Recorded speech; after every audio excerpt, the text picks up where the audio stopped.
It is one of the most uncomfortable facts of the Second World War. More soldiers are killed by their own governments during that conflict than most people ever learn about. Not killed by accident, not killed by friendly fire in the confusion of battle. Killed deliberately, by order, by firing squad, by the hangman's rope, by a signature on a piece of paper from a general or a politician who decides that this particular soldier needs to die. Every major country in the war does it. The United States does it. The Soviet Union does it on a scale that is almost impossible to comprehend. Germany does it to nearly 18,000 of its own men. Britain does it to one of its own soldiers even after the fighting stops. The reasons are different in every case.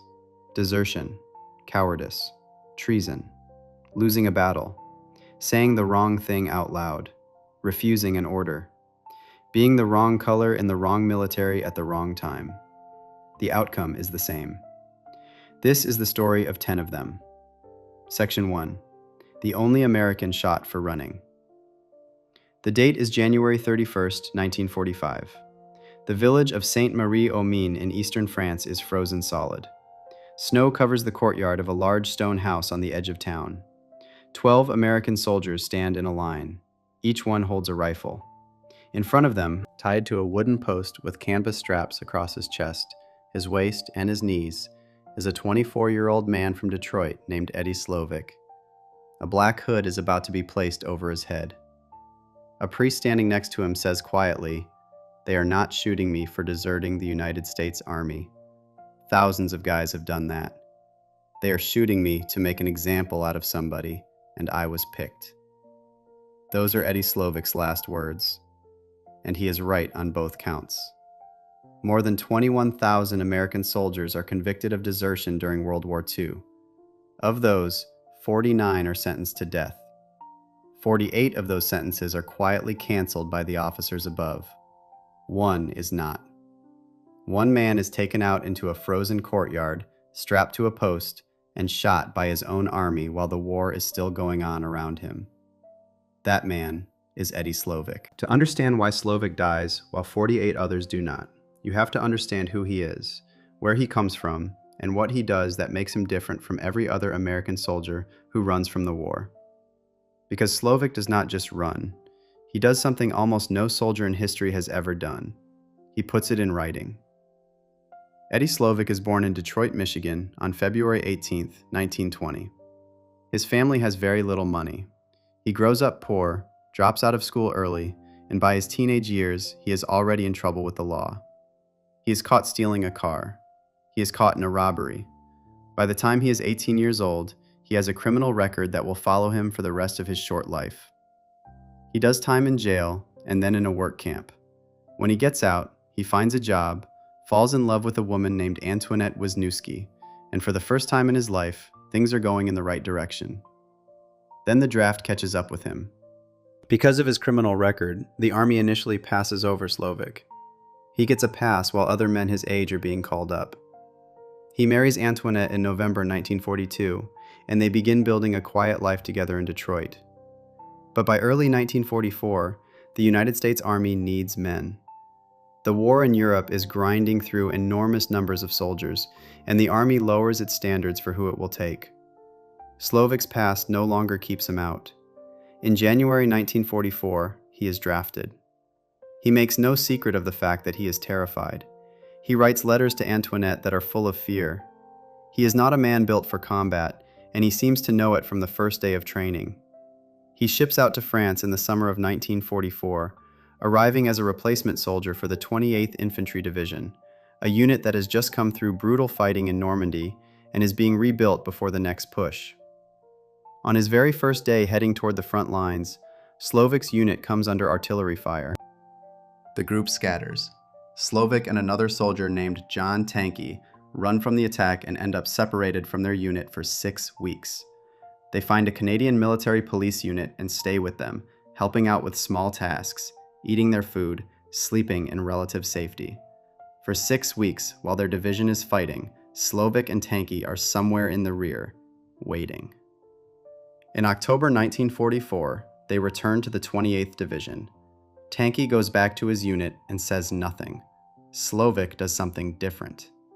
On October 8, 1944, Slovik walks up to a regimental cook named Bernard Rudolph and hands him a piece of paper.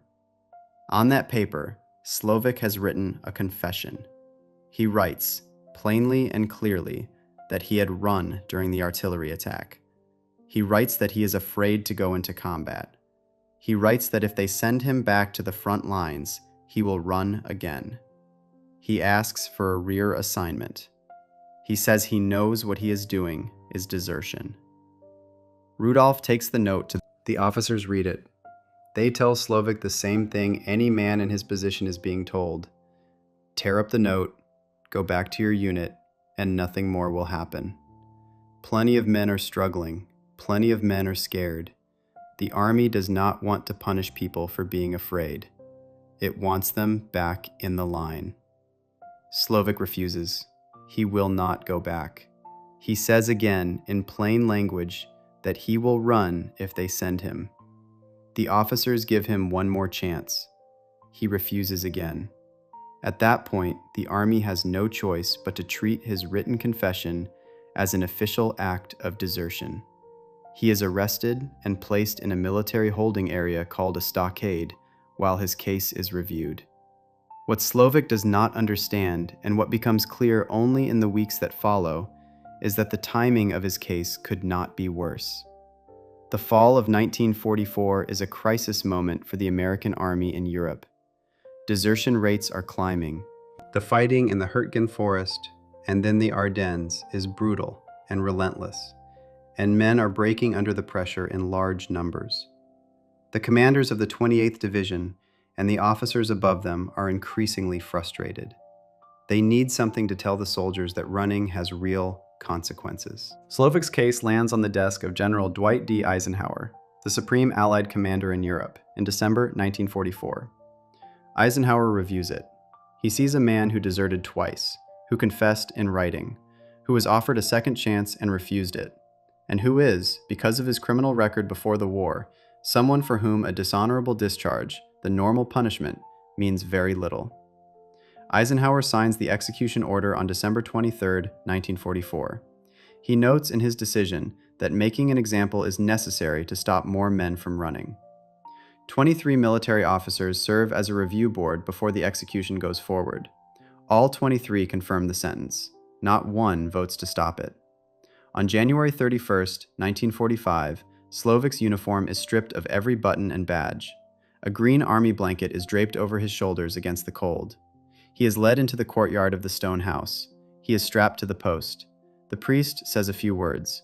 The black hood goes over his head. At 10:04 in the morning, the 12 soldiers fire. The volley hits Slovik, but does not kill him immediately. He is still alive, still strapped to the post. The attending medical officer checks and reports that his heart is still beating.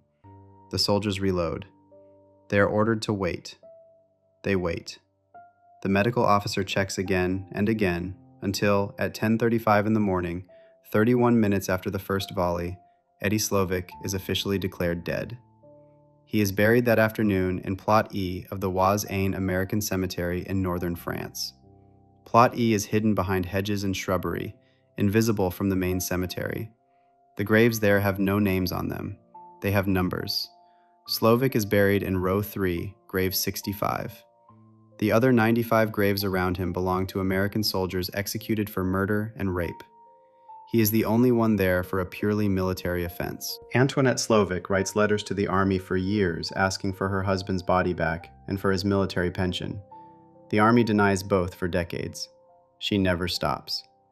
She dies in 1979, still waiting.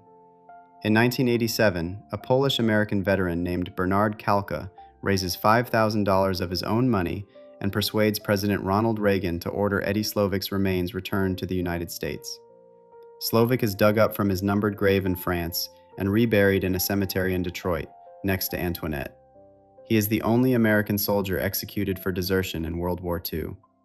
The 48 men whose identical death sentences were quietly canceled go home after the war. They raise families, they grow old. No one outside a small number of Army records ever knows their names. Slovik, the one man whose sentence was carried out, becomes the most famous deserter in American military history, the subject of a best-selling book, a TV movie, and decades of argument about whether what happened to him was justice or something else entirely. What is clear, sitting here in 1945, is that the American Army made a decision. It needed one man to be made an example of. It needed the other soldiers in the field to understand that desertion had a real price. And Eddie Slovic, a small-time criminal from Detroit who was too honest and too stubborn to stay quiet about his own fear, was the man they chose. Whether that decision changed anything, whether any soldier in the frozen forests of France and Belgium looked at what happened to Slovic and decided to stay in the line because of it, is a question no one can fully answer from where this correspondent stands. What can be said is this: the United States executed one man for desertion in the entire war. One out of more than 21,000 convicted. Before we move on, if you're enjoying this analysis, please consider subscribing. It helps the channel tremendously. The Soviet Union, fighting the same war on the other side of Europe, was doing something very different. There, the soldiers being shot by their own side were not frightened young men from Detroit with criminal records. They were generals. Decorated, experienced, battle-hardened generals. Men who had fought in the Spanish Civil War and been called heroes. Men who, just weeks before their execution, had been promoted to the highest ranks the Red Army could offer. And the man ordering their deaths was not a military review board of 23 officers.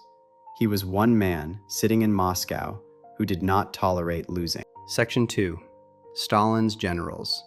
Shoot the Commanders. It is the morning of June 22, 1941. In a theater in Kiev, a Soviet general is watching a comedy. The show is good. He is laughing. Somewhere to the west, 3 million German soldiers, 3,400 tanks, and thousands of aircraft are lined up along the border of the Soviet Union. At 4 a.m, they begin to move. The general in the theater is named Dmitry Pavlov. He is one of the most decorated soldiers in the entire Soviet military. He has the title Hero of the Soviet Union, the highest honor the country gives. He has fought in the Spanish Civil War. He has commanded tank brigades. He has been promoted, praised, and trusted with one of the most important jobs in the Red Army, Commander of the Western Front, the stretch of land that sits directly in the path of the main German attack. On the night of June 21st, a message arrives from Moscow, warning of a possible German invasion. Pavlov gets the message. He decides to watch the rest of the comedy first.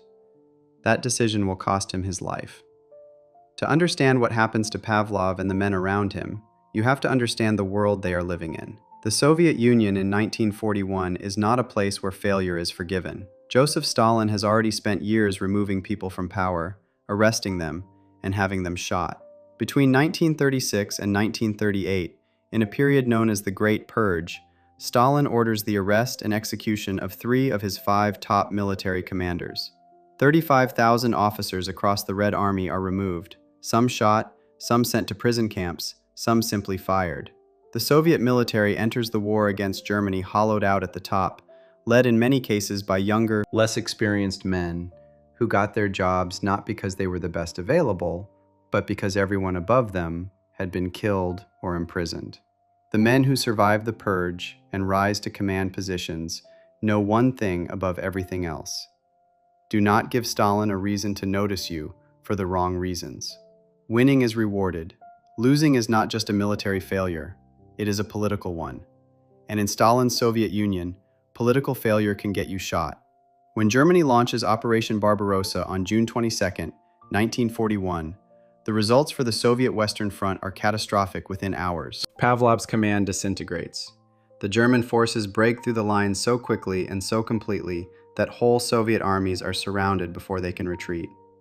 Within a week, the German military captures Minsk, the capital of Soviet Belarus, a city 300 miles inside Soviet territory. Hundreds of thousands of Soviet soldiers are taken prisoner in the first days alone. Stalin, sitting in Moscow, is receiving reports of one disaster after another. Entire divisions gone, cities fallen, lines collapsed. He is looking for an explanation that does not involve the possibility that the German military is simply better prepared, better led, and better equipped at this moment than his own. He finds a different explanation. Someone is to blame. On July 4th, 1941, just 12 days after the invasion begins, Pavlov is arrested in a village called Dovsk in Belarus. He is brought to Moscow and taken to Lefortovo prison, a place where the NKVD, Stalin's secret police force, conducts its interrogations. The charges against him are serious: cowardice, failure of command, panic, and allowing the enemy to break through without a fight.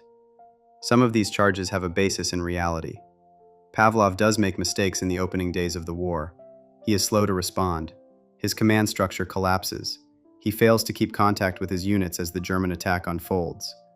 But Pavlov is also commanding an army that Stalin himself has left in an impossible position.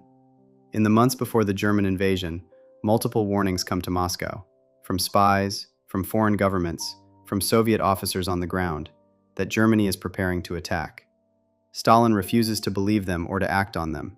He forbids his commanders from moving troops into defensive positions because he is convinced it will provoke Germany. He even arrests one of his own intelligence officers for insisting that the attack is coming. When the attack comes anyway, Pavlov is at the front of a military that has been told, repeatedly, not to prepare for it. None of that matters on July 22, 1941. On that day, Pavlov is brought before a military tribunal. The same day the sentence is handed down, it is carried out. Pavlov is stripped of his rank, his property is taken from his family, and he is shot by the NKVD and buried in an unmarked spot near Moscow. He is 43 years old. He is not alone. On the same day, the Chief of Staff of the Western Front, Major General Vladimir Klimovsky, is shot. The Communications Chief of the Western Front, Major General Andrei Grigoriev, is shot. The commander of the Fourth Army, Major General Alexander Korobkov, is shot. 4 senior commanders, all executed on the same morning, all for the same general charge of allowing the German advance to succeed. Korobkov's case is worth pausing on. His Fourth Army is stationed near the city of Brest, right on the border with German-occupied Poland. When the Germans attack on June 22nd, his units are among the first hit. His army is not slow to respond because of cowardice or incompetence. It is overrun in the first hours because the German assault is massive, coordinated, and completely unexpected in its scale. His soldiers fight. Many of them die fighting. The fortress at Brest holds out against the German advance for weeks after the rest of the front has collapsed, its garrison refusing to surrender even as they run out of food and ammunition. Korobkov is shot anyway. The executions do not stop there. In the weeks and months that follow, more commanders from the Western Front are arrested and killed. The Chief of Artillery, Lieutenant General Nikolai Klik, is shot in October 1941. The Air Force Deputy Commander, Major General Andrei Tyursky, is shot. The commander of the 14th Mechanized Corps, Major General Stepan Oborin, is arrested on July 8th and shot on October 16th. By the time the wave ends, the Western Front has lost its commander, its chief of staff, its artillery chief, its communications chief, its Air Force commander, and multiple army and corps commanders, not to the Germans, but to Stalin. And it keeps going. On January 29, 1942, 46 people, including 17 generals, are sentenced to death by the Soviet Special Council. Among them is Lieutenant General Pyotr Klyanov, the Chief of Staff of the Northwestern Front. Klyanov is charged with being part of a right-wing political conspiracy and with showing inaction while commanding his troops. He is shot on February 23, 1942, the day of the Red Army, the annual celebration of the Soviet military's founding. The date is chosen deliberately. It is meant to send a message. What does the message say? It says that the Red Army does not forgive weakness. It says that losing, or being accused of losing, is not something you can survive by asking for a second chance. It says that the men above you, the men in Moscow, will not accept any explanation for failure that involves admitting their own mistakes. Klyanov, like Pavlov and Korobkov before him, is rehabilitated after Stalin's death. The Soviet government under Nikita Khrushchev reviews the cases in 1956 and declares, officially, that the executions were carried out without proper evidence. The convictions are overturned. The men are declared innocent. By 1956, they have been dead for 15 years. The numbers that come out of this period are staggering even by the standards of a war that is killing millions of people. Between 1941 and 1942 alone, the Soviet Union executes an estimated 10,000 of its own soldiers in the first months of fighting under Stalin's Order No. 270, which classifies any commander who surrenders or retreats without permission as a traitor whose family can be arrested. When Order No. 227 follows in July 1942, the order known by the phrase, "not one step back," blocking units are placed behind Soviet frontline troops with instructions to shoot anyone who retreats without orders. The total number of Soviet soldiers executed by their own side during the entire war is estimated at between 150,000 and 200,000, though the exact figure remains disputed because so many of the records were kept secret for decades. To stand here in the summer of 1941 and watch what is happening to the commanders of the Western Front is to see something that has no real equivalent on the other side of the war. When American generals lose battles, they are removed from command. When British generals fail, they are replaced. When the Germans are defeated at Stalingrad, the commanders are taken prisoner, not shot by their own government.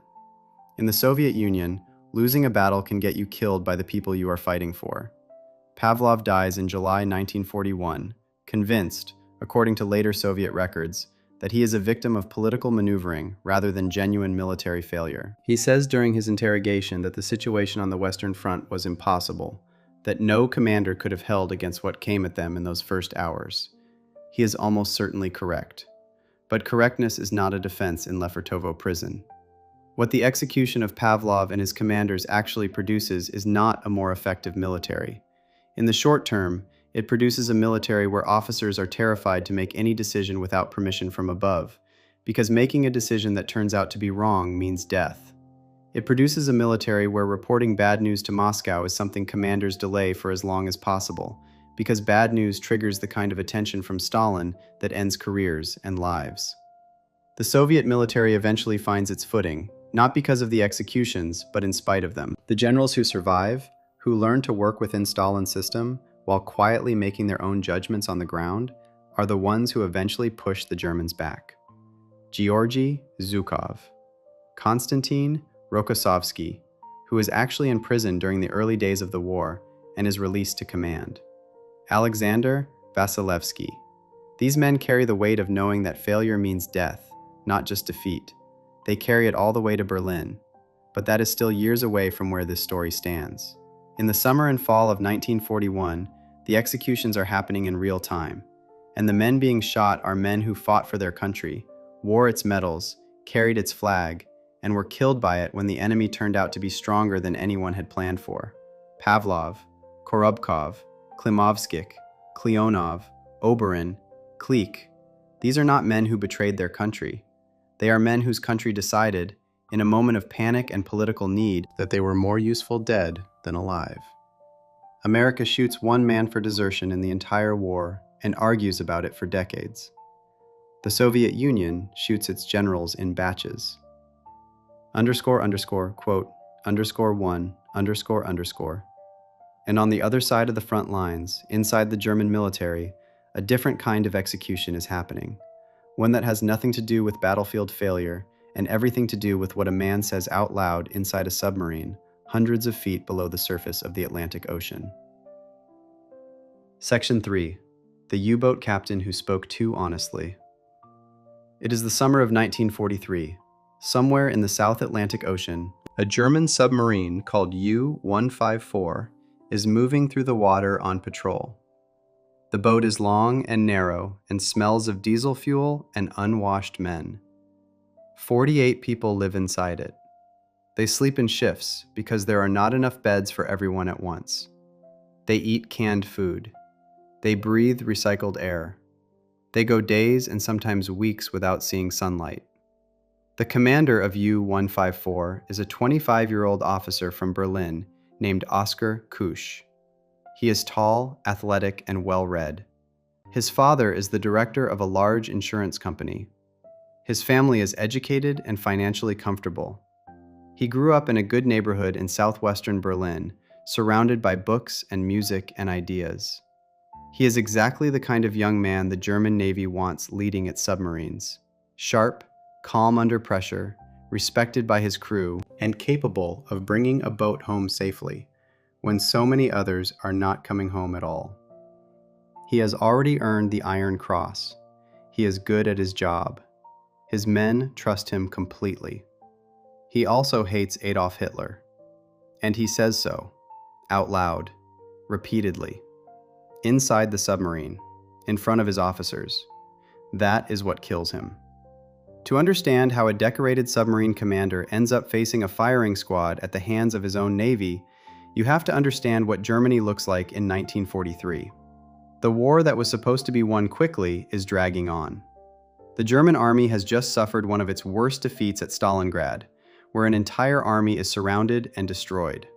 The submarine war in the Atlantic, which Germany had been winning, is turning against them. British and American forces are sinking German submarines at a rate that is shocking. In May 1943 alone, 41 German submarines are destroyed in a single month. The crews of those boats are dying. Young men, most of them in their 20s, are going down into the ocean and not coming back up. Oskar Kusch watches all of this and concludes something that more and more Germans are quietly beginning to think, but almost none of them dare to say. Germany is losing. Hitler is leading the country toward catastrophe. The war cannot be won. He says this in conversation with his officers. He listens to enemy radio stations during patrols, broadcasts from Britain and America, and does not try to hide it. He tells his crew that the Nazi propaganda they are being fed is lies. He removes a photograph of Hitler from the wall of the officers' room on the submarine, saying they are not in the business of idol worship. He calls Hitler a madman and a criminal in conversations with the men around him. None of this is invented after the fact. It is documented in the complaints and reports filed against him by his executive officer, a man named Ulrich Abel. Abel is not a career naval officer. He is a lawyer by training, a member of the Nazi Party, and a man with serious personal grievances against Kusch. After Kusch's first patrol in command of U-154, Kusch writes an evaluation of Abel that rates him as not good enough to command his own submarine. Abel is furious. After the second patrol, Kusch's evaluation of Abel describes him as inflexible, rigid, and only average in ability. Abel is now not just furious, he is determined.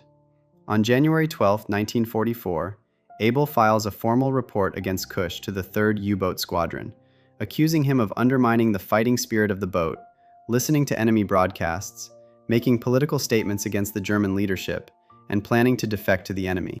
Among Abel's 11 specific accusations is the fact that Kusch moved the photograph of Hitler to a less visible location and commented while doing so that they were not there to practice idol worship. Abel knows exactly what he is doing. He holds a law degree. He knows that the charge of undermining the fighting spirit, in German, Wehrkraftzersetzung, carries the death penalty under Nazi military law. He knows that filing this report against Kusch is very likely to get Kusch killed. He files it anyway. Kusch is arrested. The trial begins on January 26, 1944, in the city of Kiel, in a naval court chaired by a judge named Karl Heinrich Hagemann. The trial lasts 1 day. The prosecutor reviews the evidence and recommends a sentence of 10 years in prison. That is the prosecution's own recommendation. 10 years, not death. The court ignores the prosecutor. On the evening of January 26, 1944, Kusch is sentenced to death for undermining the fighting spirit of his submarine. The cowardice charge that Abel also levels against him is dropped. There is no evidence for it, and even the court cannot make it stick. But the ideological charge, the charge of saying the wrong things in front of the wrong people, is enough. The sentence moves up through the chain of command for confirmation. It reaches Grand Admiral Karl Dönitz, the commander of all German submarine forces and one of the most powerful military figures in the country. Dönitz knows Kusch. He knows about the case. Multiple officers who served with Kusch speak up in his defense, including 2 of his former commanders on U-103, who write that Kusch is a capable and valuable officer. They beg for the sentence to be reduced. Dönitz does nothing. He does not intervene. He does not reduce the sentence. He does not even meet with Cush during the weeks between the sentencing and the execution. He simply lets it proceed. Later, after the war, officers who sat on the court try to explain their decision. They say that Cush's political views had somehow made his submarine less effective as a fighting unit. This explanation is, by any measure, difficult to accept. Cush's boat comes home from both its patrols. His crew survives. He sinks ships. He performs his military duties. The idea that speaking critically of Hitler inside a submarine makes a commander unfit for duty is not a military judgment. It is a political one. Cush sits in a prison cell in Kiel for months after the sentencing. He draws. He writes letters. He does not beg for mercy and does not ask for the sentence to be reduced. Some of his sketches from this period survive. Dark, expressive drawings of a man sitting alone, knowing what is coming. On May 12, 1944, Oskar Cush is taken to a firing range in Kiel-Holtenau, near the Kiel Canal. He is shot by a German military firing squad. He is 26 years old. His father, Heinz Cush, does not accept what happens to his son. He begins seeking justice almost immediately after the war ends. In May 1946, under new laws put in place by the Allied powers, who have now defeated Germany, Heinz files a case against the men who sentenced his son to death. In 1949, the judge who ran the court-martial, Karl Heinrich Hagemann, is formally charged with committing a crime against civil rights. The case drags on until 1950, when a German court rules that Hagemann acted within the law as it existed at the time. He faces no punishment. It takes 50 years to correct what happened. In 1996, after a German naval historian named Heinrich Wahler spends years going through the original court records and publishing his findings, Cush's case is brought back into public view. The evidence is reviewed. The conclusion is clear. The charges against him were based on hearsay and political pressure. The case would never have gone to trial in a normal legal system. In 1998, the German parliament passes a law canceling all Nazi-era criminal convictions that violated basic principles of justice. Cush's death sentence is formally annulled. That same year, the city of Kiel renames the street next to the firing range where he was shot. It is now called Oskar Cush Street. A granite memorial stands there. In 2021, the German Navy renames a section of the naval base in Kiel after him. He is the only German submarine commander executed during World War II for speaking against the Nazi regime. What makes Cush's case different from the Soviet generals or from Eddie Slovik is not the outcome. All of them die by order of their own government, but the reason. Slovik runs from battle. The Soviet generals lose battles they perhaps could not have won regardless. Cush does none of these things. He does his job. He fights. He brings his boat and his crew home. He is executed purely because of what comes out of his mouth. Abel, the man who reports him, dies 3 weeks before Cush.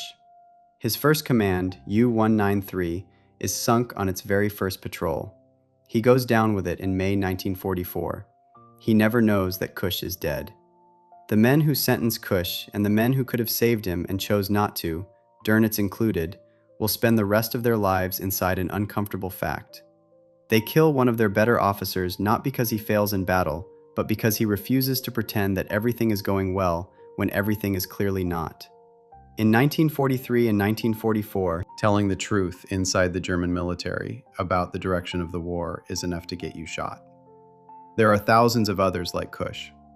The German military executes somewhere between 16,000 and 18,000 of its own soldiers for desertion during World War II.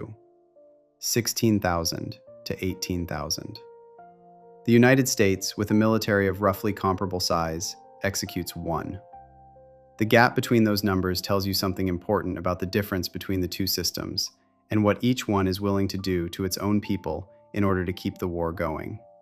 But Cush's case is not really about desertion. He never runs. He stays on his boat, goes on his patrols, does his duty. He just refuses to keep his thoughts to himself. And in a country where the wrong thought expressed out loud is a capital offense, that turns out to be just as dangerous as running from the enemy. The German soldiers dying in those numbers, the 16,000 or more shot by their own military, are mostly young men from the later years of the war, when Germany is clearly losing and the orders coming from above are asking men to die for a cause that is already finished.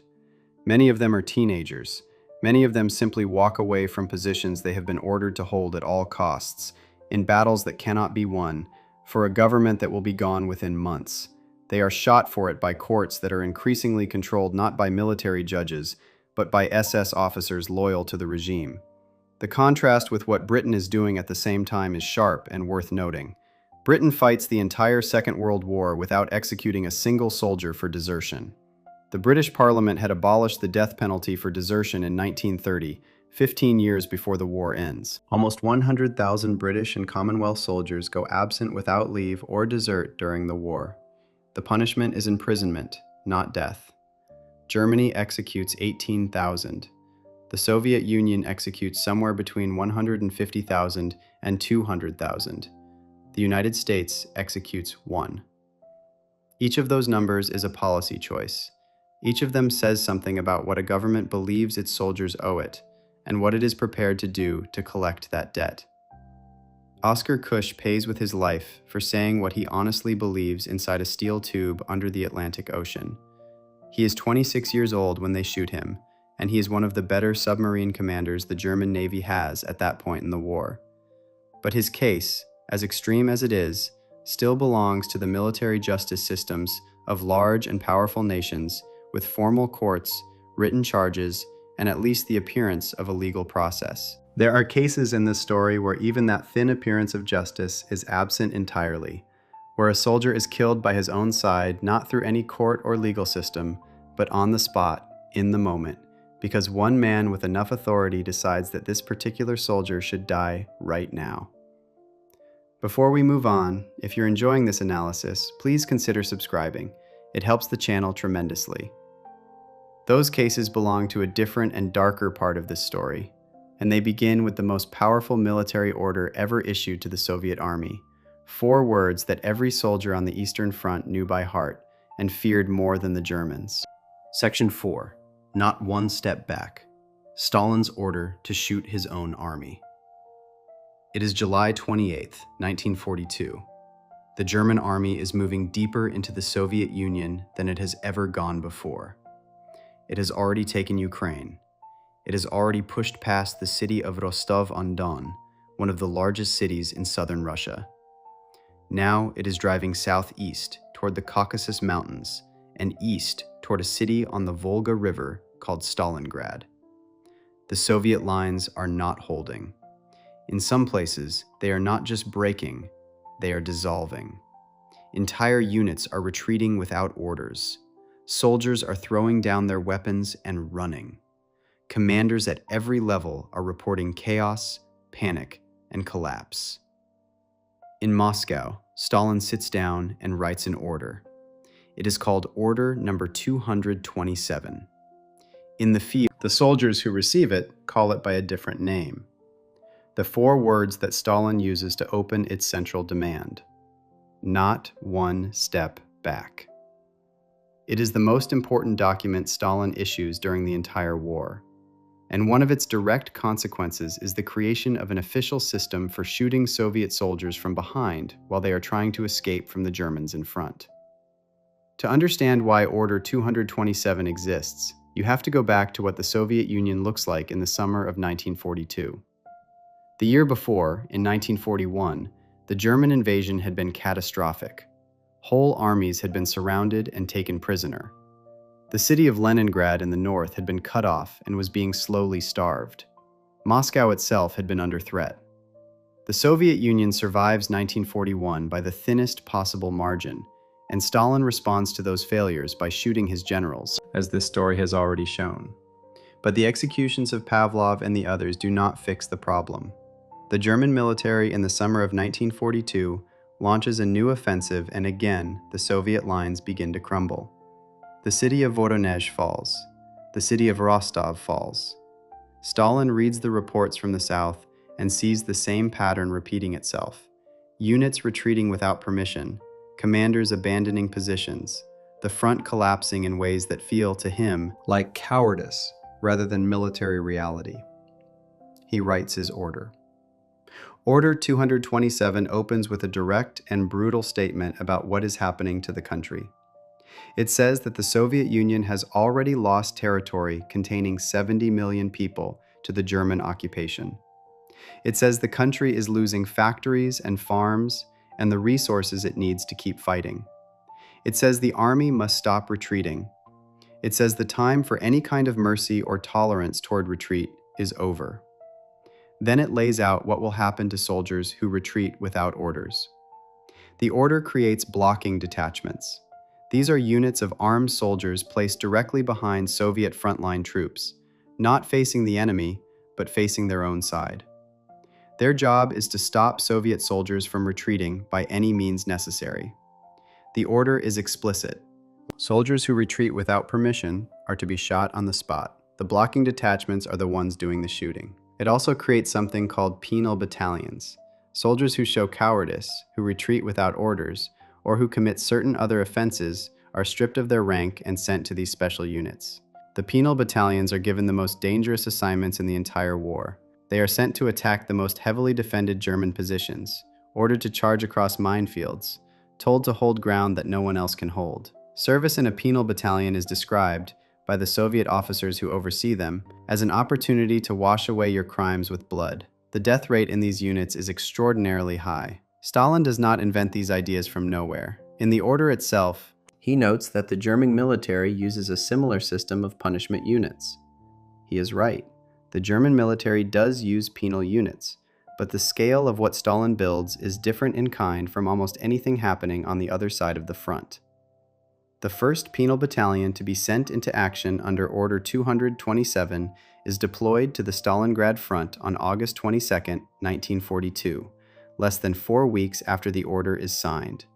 It consists of 929 men, all of them officers who have been stripped of their rank and sent to the battalion as punishment for various failures.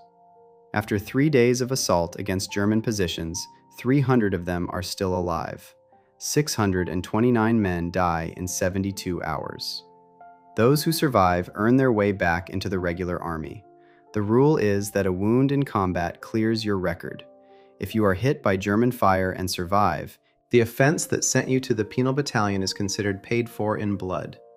If you are not wounded, you keep serving in the penal battalion until your sentence runs out or until you are killed. The blocking detachments present a different kind of horror. These are not men being punished for past failures. These are regular soldiers positioned behind the front line with orders to shoot men they have never met. Soldiers from their own army if those soldiers try to run. The blocking detachments operate throughout the worst of the fighting. They shoot men in the back. They stop retreating soldiers at gunpoint and either turn them back toward the enemy or arrest them for court-martial. The exact number of Soviet soldiers shot by blocking detachments during the war is one of the most debated questions in the history of the conflict. The official Soviet records that become available after the fall of the Soviet Union show that blocking detachments stop a total of approximately 650,000 soldiers during the war. Of those, around 150,000 are sent to penal battalions. Around 10,000 are shot on the spot. But those are only the officially recorded numbers. Historians who have studied this period in depth believe the actual total is higher. Summary executions, soldiers shot in the moment by a commander or by NKVD officers without any paperwork being filed, are by their nature very difficult to count. One study of extrajudicial executions during the war period notes that executions for reasons as minor as suspected food theft were being carried out in cities under siege, recorded nowhere, and never counted in any official total. What can be said with certainty is this. By the end of 1942, the Soviet Union has created a military system in which a soldier faces danger from 2 directions simultaneously. In front of him is the German army, which is trying to kill him. Behind him is his own army, which is prepared to kill him if he runs from the Germans. He is, in the most literal possible sense, trapped between 2 armed forces, both of which will shoot him. The soldiers themselves are aware of this reality. Memoirs and interviews collected after the war describe the experience of fighting under Order 227 in terms that are difficult to read. One soldier who fights at Stalingrad describes being more afraid of the men behind him than of the Germans in front. Another describes watching a man in his unit get shot by a blocking detachment soldier after trying to pull back from a position that was already overrun in a battle that was already lost. The order is also used in ways that go beyond what even Stalin explicitly writes. Commanders in the field, some of them out of genuine belief in the order's logic, and some of them simply terrified of being accused of weakness themselves, shoot soldiers on their own authority without any formal process at all. A battery commander named Moisei Shakhnovich, who fights near the Don River in August 1942, just weeks after Order 227 is signed, later describes watching his colonel, a man named Makarchuk, shoot his own subordinates on the spot for what he considers incompetence. No court, no formal charge, no written record. Just a decision made by one man with a gun and enough rank to make it stick. Makarchuk is not punished for this. He is given the Order of the Red Banner and promoted to command a division. Order 227 is not made public in the Soviet Union until 1988, 46 years after it is issued. The generation that grows up after the war, in the decades of Soviet peace, learns about it only then and finds it shocking. The generation that fights under it would not have found it shocking in the same way. Most of those soldiers already know, by the summer of 1942, that the penalty for running is death. The order is, in many ways, simply putting official language around something that is already happening informally. What the order does change is the scale and the organization. Before Order 227, soldiers might be shot by a commander acting on his own judgment. After Order 227, there is an official system, blocking detachments, penal battalions, formal arrest procedures, all designed to keep soldiers moving forward into German fire rather than backward toward safety. The blocking detachments are eventually phased out. In October 1942, less than 3 months after Order 227 is signed, the idea of using regular army units as blocking forces is quietly dropped, because it turns out that regular soldiers are not always willing to shoot their fellow soldiers from behind. The NKVD blocking units, Stalin's secret police doing the work the regular army refuses to do, continue operating longer. The penal battalions keep going until the end of the war. The total number of Soviet soldiers who pass through penal battalions over the course of the conflict is enormous. Hundreds of thousands of men serve in these units.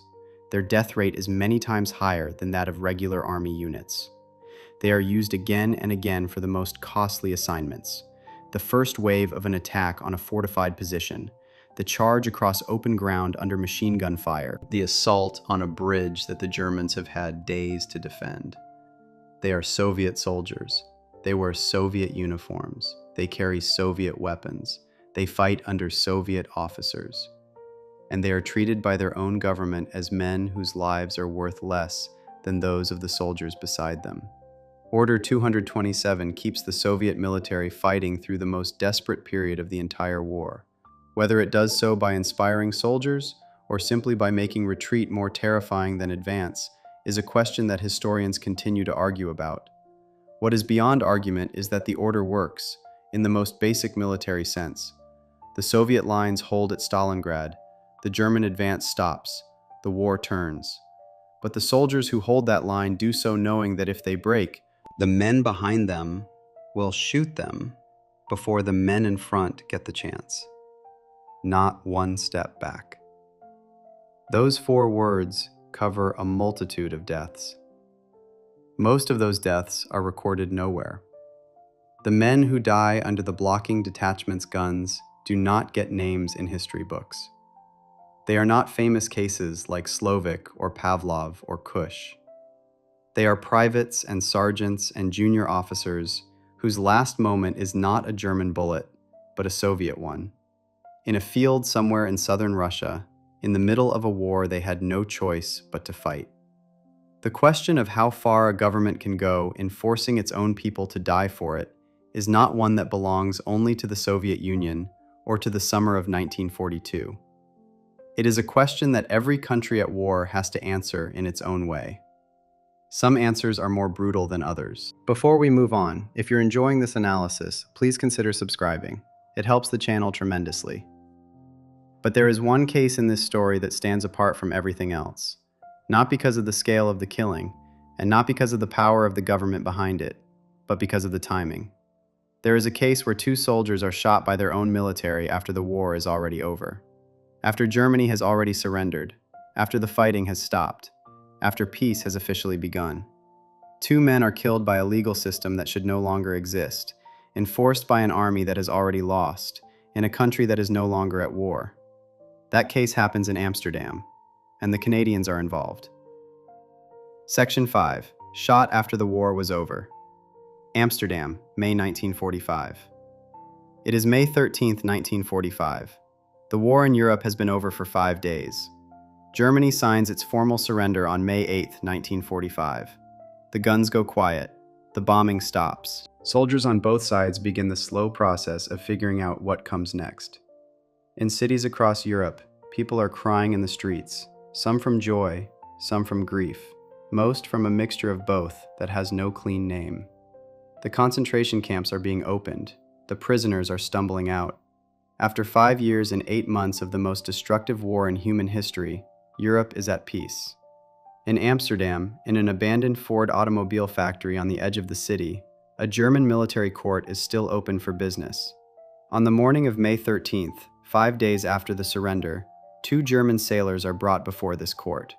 Their names are Bruno Dorfer and Rainer Beck.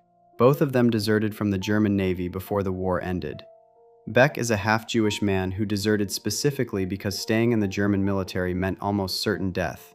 The Nazi regime is killing people with Jewish ancestry, and Beck, knowing this, walks away from his post to save his own life. By the afternoon of May 13th, both men are dead, shot by a German firing squad, in a country that Germany no longer controls, 5 days after Germany's own government has ceased to exist. To understand how this is possible, you have to understand what the city of Amsterdam looks like in May 1945, and what the Canadian military, which has just liberated the Netherlands, is trying to do there. The Netherlands has been under German occupation since May 1940, 5 full years. By the time the Canadians arrived to liberate the country in the spring of 1945, the situation is desperate. The winter of 1944 to 1945 has been one of the worst in Dutch history, a period known as the Hunger Winter. The German occupiers, in response to a Dutch railway strike meant to support the Allied advance, cut off food supplies to the western part of the Netherlands. By the time liberation comes, somewhere between 18,000 and 22,000 Dutch civilians have starved to death. People are eating tulip bulbs to survive. The streets of Amsterdam are lined with the bodies of people who died of hunger. When the Canadian forces enter the Netherlands and accept the German surrender, they face an enormous practical problem. There are tens of thousands of German soldiers and naval personnel spread across the country who need to be disarmed, organized, and moved out. The Canadians do not have anywhere near enough of their own personnel to manage this process directly. The German military, despite having just surrendered, still has its command structure more or less intact. Its officers are still in place. Its organizational systems are still functioning. The Canadians make a decision that seems practical in the moment and turns out to be catastrophic for 2 men. They allow the German military command structure to keep operating. German officers continue to give orders to German soldiers. German administrative systems keep running. The Canadians supervise from a distance, trusting that the German military will handle the logistics of its own disarmament. What they do not adequately control is the German military court system. Inside the German military legal structure, the machinery that has been executing deserters throughout the war does not automatically stop when the surrender is signed. The judges are still sitting. The procedures are still in place. The authority, at least within the German military's own internal logic, is still considered valid. And so 5 days after the war ends, a German military court in Amsterdam opens a case against 2 men who ran away from the German Navy. Bruno Dorfer has deserted from the German Navy. The specific details of his case and why he deserted are less completely documented than Beck's situation. What is documented is that he is classified as a deserter under German military law, and that this classification, even after the surrender, is enough to bring him before a court. Rainer Beck's situation is more specific and more clearly recorded. Beck is a half-Jewish conscript. Under the Nazi racial laws, people with Jewish ancestry are persecuted, stripped of rights, and in millions of cases murdered. Beck serves in the German military. The Nazis conscript men of partial Jewish ancestry in some cases, particularly in the later years of the war when they are running short of soldiers. But his position is precarious and dangerous. Deserting is, for Beck, not an act of cowardice. It is an act of survival. He is running not from combat, but from a government that considers him subhuman. He deserts. He is caught. He is brought before the court in Amsterdam on May 13, 1945, 5 days after the surrender. The court sentences both Dorfer and Beck to death. The Canadian officer present is a captain named Robert Swinton. He does not stop the proceedings. He does not intervene in the sentencing. He escorts the German firing squad, provides a 3-ton Canadian truck for the transport, and accompanies the execution party to a location outside the factory compound where the 2 men are shot. The Canadian military, in other words, does not just allow this to happen. It actively assists with the logistics of executing 2 men for deserting from an army that no longer exists, under laws that belong to a government that no longer has any authority. When this becomes known, not immediately, but gradually, as records become available and historians begin piecing together what happened, the reaction is one of genuine horror. A Canadian military historian named Chris Madsen researches the case in detail and publishes his findings in the Canadian Military History Journal in 1993. His conclusion is direct. The executions of Dorfer and Beck are a product of what he calls a sad record of indifference and callousness. The Canadian military, in allowing the German command structure to keep operating without adequate oversight, creates the conditions in which 2 men are killed by a legal system that should have died with the Nazi state. Madsen's research establishes several important things. First, the Canadian military authorities are aware that German military courts are still operating after the surrender. Second, Canadian restrictions on what those courts can do remain limited and uncertain. There is no clear policy, no firm order telling the German military that its courts no longer have the power of life and death. Third, larger political and strategic considerations are getting in the way of proper oversight. The Canadians are focused on the enormous practical task of managing the German withdrawal from the Netherlands. The fate of 2 deserters is simply not at the top of anyone's list. The trial of Dorfer and Beck takes place in the morning. The execution takes place the same afternoon. From the moment the court opens to the moment the 2 men are dead is a matter of hours. There is no appeal. There is no time for appeal. There is no one present who has the clear authority or the clear will to say that this cannot happen. What makes this case different from every other case in this story is the timing. Eddie Slovik is shot in January 1945 while the war is still going on and the outcome is still in doubt. The Soviet generals are shot in 1941 and 1942 at the height of the crisis on the Eastern Front. Oskar Kusch is shot in May 1944 while the German military is still a functioning force fighting an active war. All of those cases happen within the context of an ongoing conflict where military discipline and the fear of collapse create at least an arguable logic, however brutal, for why a government might kill its own soldiers. Dorfer and Beck are killed after all of that is over. The conflict they are accused of deserting from no longer exists. The government whose laws condemn them no longer has any power. The military whose fighting spirit they are accused of undermining has already been defeated. In every meaningful sense, there is nothing left to protect, nothing left to defend, and no remaining reason why these 2 men need to die. They die anyway.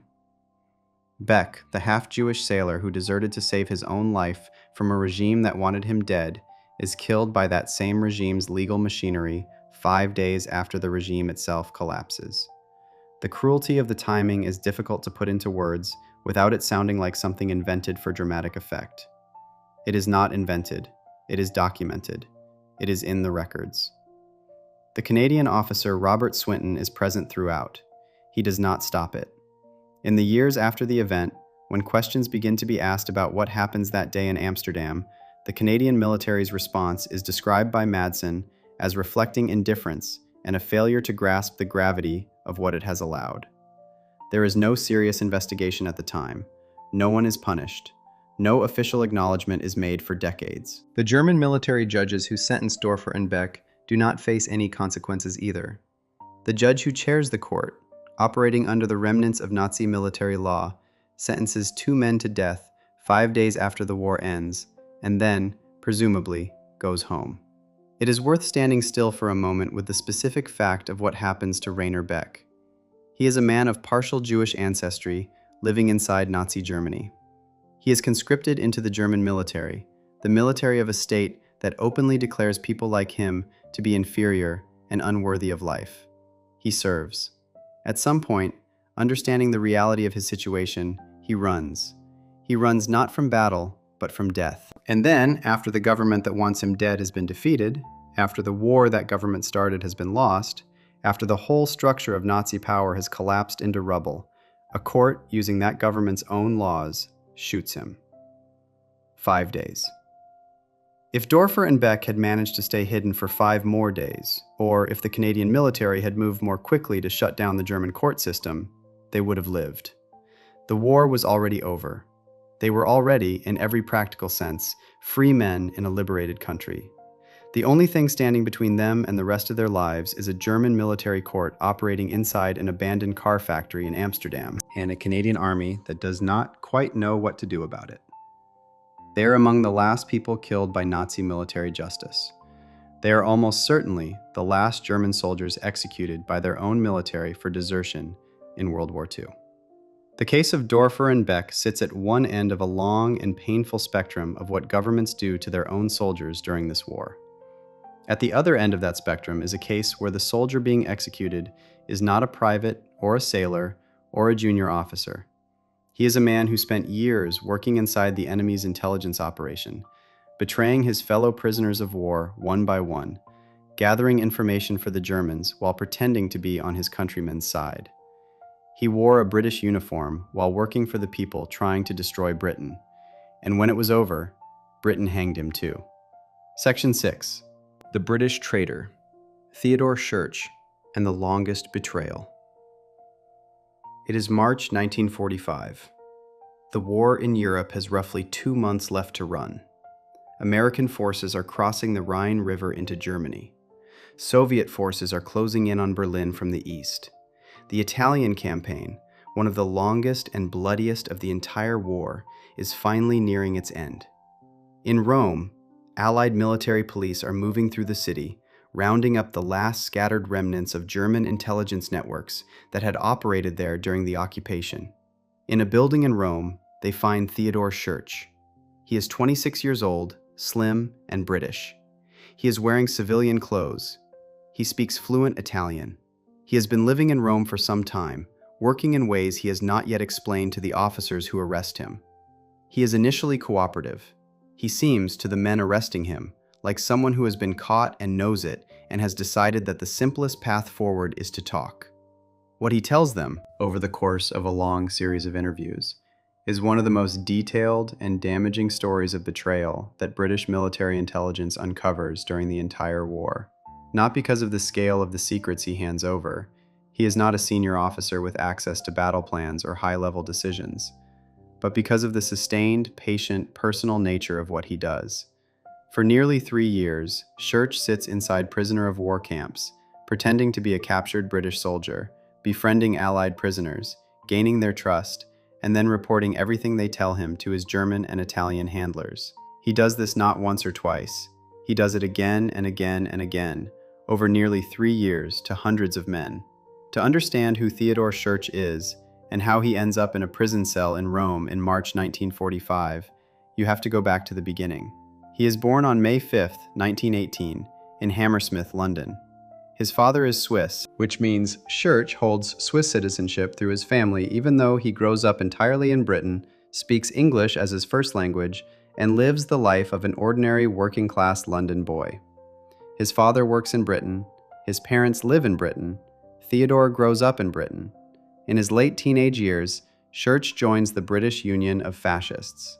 This is a legal political organization in Britain in the 1930s, led by a man named Oswald Mosley, which openly supports fascism and expresses admiration for Adolf Hitler and Benito Mussolini.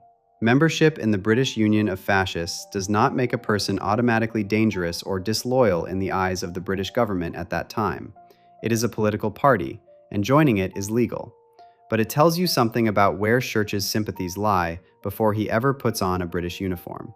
In 1936, at the age of 17, Schurch enlists in the British Army as a driver in the Royal Army Service Corps. He serves for several years without incident.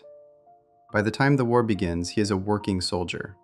He is sent to North Africa, where Britain fights a long and punishing campaign against German and Italian forces across the deserts of Libya and Egypt. In June 1942, Schurch is captured by German and Italian forces at Tobruk, a port city on the Libyan coast. Tobruk falls to the German and Italian forces under the command of Field Marshal Erwin Rommel in one of the most significant British defeats of the North African campaign. 33,000 Allied soldiers are taken prisoner in a single day. Schurch is one of them. Very shortly after his capture, Schurch approaches his captors. He does not wait to be recruited, he volunteers. He tells them that he is sympathetic to the fascist cause. He tells them he is willing to help. The Germans and Italians, initially cautious, begin to work with him and quickly realize they have found something genuinely useful. A young British soldier with a convincing manner, good language skills, and a complete willingness to betray the men around him. His method is straightforward and effective. He is placed inside Allied prisoner of war camps, where he poses as an ordinary British prisoner. He makes friends. He listens. He earns trust. Prisoners of war talk about their units, their commanders, their missions, what they know about Allied plans and movements. They talk because they are bored, because they are scared, because they are far from home, and the men around them are the closest thing to community they have. They talk because the man sitting next to them seems like one of them. Schurch takes everything he hears and passes it back to his handlers.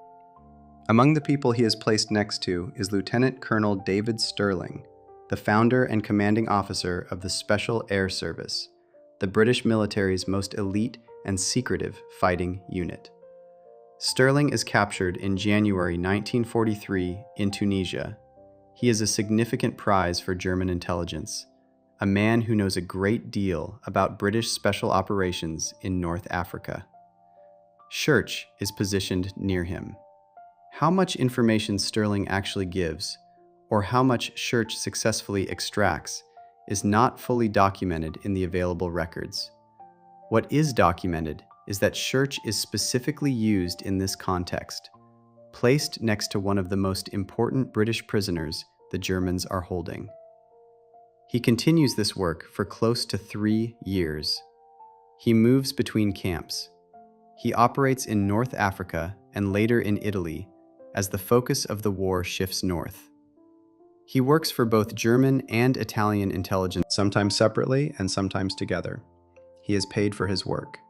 He is given better food and better treatment than genuine prisoners of war. He lives a double life, British soldier to the men around him, German and Italian agent to the handlers he reports to.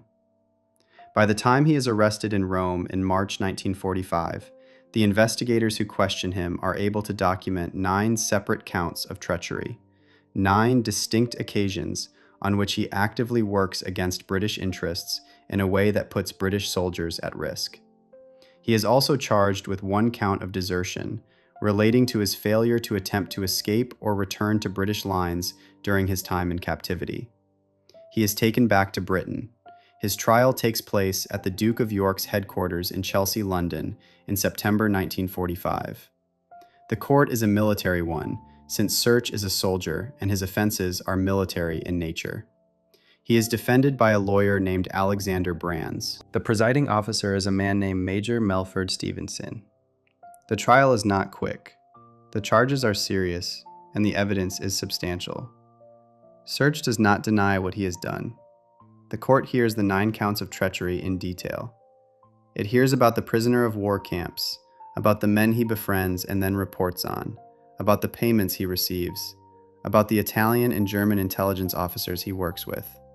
He is found guilty on all 9 counts of treachery and on the count of desertion. Under the Treachery Act of 1940, treachery during wartime carries a mandatory death sentence. There is no room for discretion. The law does not allow the court to consider mercy or circumstances or the degree of harm actually caused. Treachery, as defined by the Act, means death. Search is sentenced to death. The execution is carried out on January 4th, 1946, at Pentonville Prison in North London. The executioner is a man named Albert Pierpoint, who is at this point in his career the most experienced hangman in Britain. Pierpoint has hanged William Joyce, known as Lord Ha Ha, the Nazi propagandist who broadcasts anti-British radio programs throughout the war, the day before, on January 3rd. On January 4th, he hangs Schurch. Theodore Schurch is 27 years old when he dies. He holds two distinctions that no one else in Britain holds. He is the only British soldier executed for treachery committed during the Second World War, and he is the last person executed in Britain for any offense other than murder, before or after the war, up to that point in the country's legal history. The contrast between Schurch's case and the other cases in this story is worth examining carefully. Eddie Slovic is scared and says so. He runs from battle and admits it openly. He is a small, frightened man who cannot bring himself to go forward into the gunfire. The Soviet generals are caught in an impossible military situation and shot because Stalin needs someone to blame. Oskar Kusch does his job, but speaks his honest opinion and dies for it. Dorfer and Beck run from a regime that is trying to kill them and are shot after the regime has already fallen. Schurch does something different. He makes a choice, in full understanding of what he is doing, to work systematically against the men beside him. He is not scared into it. He is not forced. He volunteers. He approaches his captors and offers his services. He spends 3 years at it. He befriends men who trust him completely, men who have no reason to suspect that the British soldier sitting next to them in the prison camp is passing their conversations directly to the enemy. Those men, the ones he reports on, face consequences. Some of what Schurch provides to German and Italian intelligence directly affects the safety of Allied operations. The exact number of people harmed by his information is not fully calculable from the available records, but the 9 documented counts of treachery represent 9 separate episodes of deliberate betrayal, each one of which puts British and Allied soldiers in greater danger. What makes Schurch's case complicated, even now, is the question of his motivations. He joins the British Union of Fascists as a teenager in the 1930s, which suggests that his ideological sympathies run genuinely in the direction of fascism rather than Britain's wartime cause. He is not, as far as the record shows, a man who is tortured into cooperation or threatened into betrayal.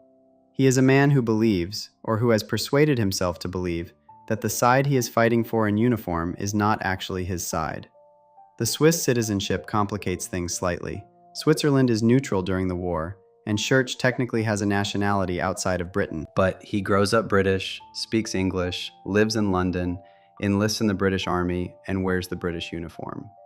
The Swiss citizenship is a legal fact, not an emotional or practical identity.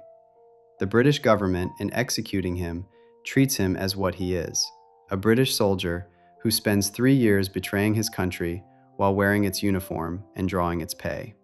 Britain executes 16 people under the Treachery Act during the war. 15 of them are tried in civilian courts. Schurch is the only one tried by court-martial, because he is the only one who is a serving soldier. The others are civilian spies and agents. Schurch is the inside man, the one who is already there, already trusted, already part of the structure he is destroying from within. Pentonville Prison on January 4th, 1946 is cold and quiet. Albert Pierpoint, who will go on to execute over 400 people during his career, adds Schurch to his list. The last British soldier executed for wartime treachery dies on a winter morning in North London, the day after the last British civilian executed for the same offense. And that, in the case of Britain, is the end of the story. No more executions for wartime offenses. No soldiers shot for desertion. Britain abolished that in 1930. One soldier executed for treachery by the legal mechanism the country built specifically for that purpose.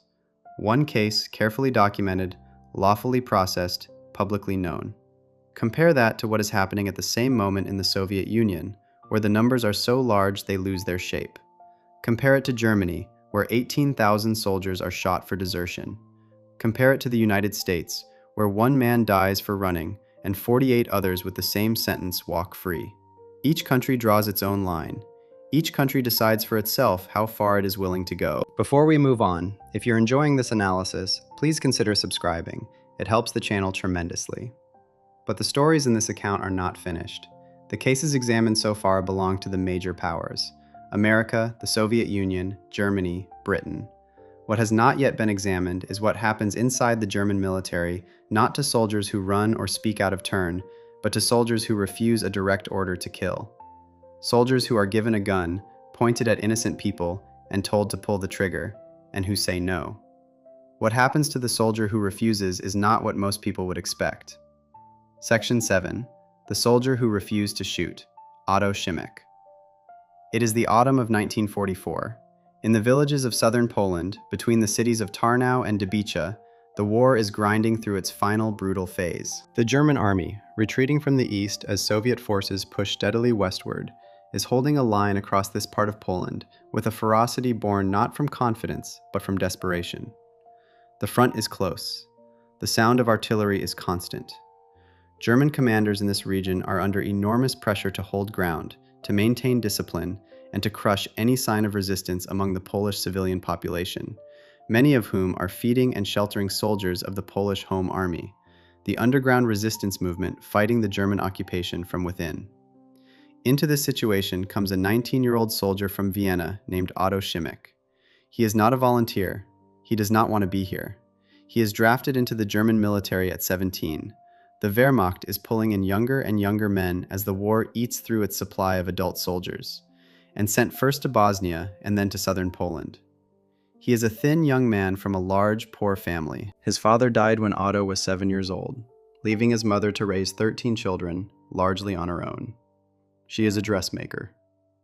The family lives in a building on a street called Ober-Augartenstrasse in Vienna, and by all accounts, the neighbors think well of them.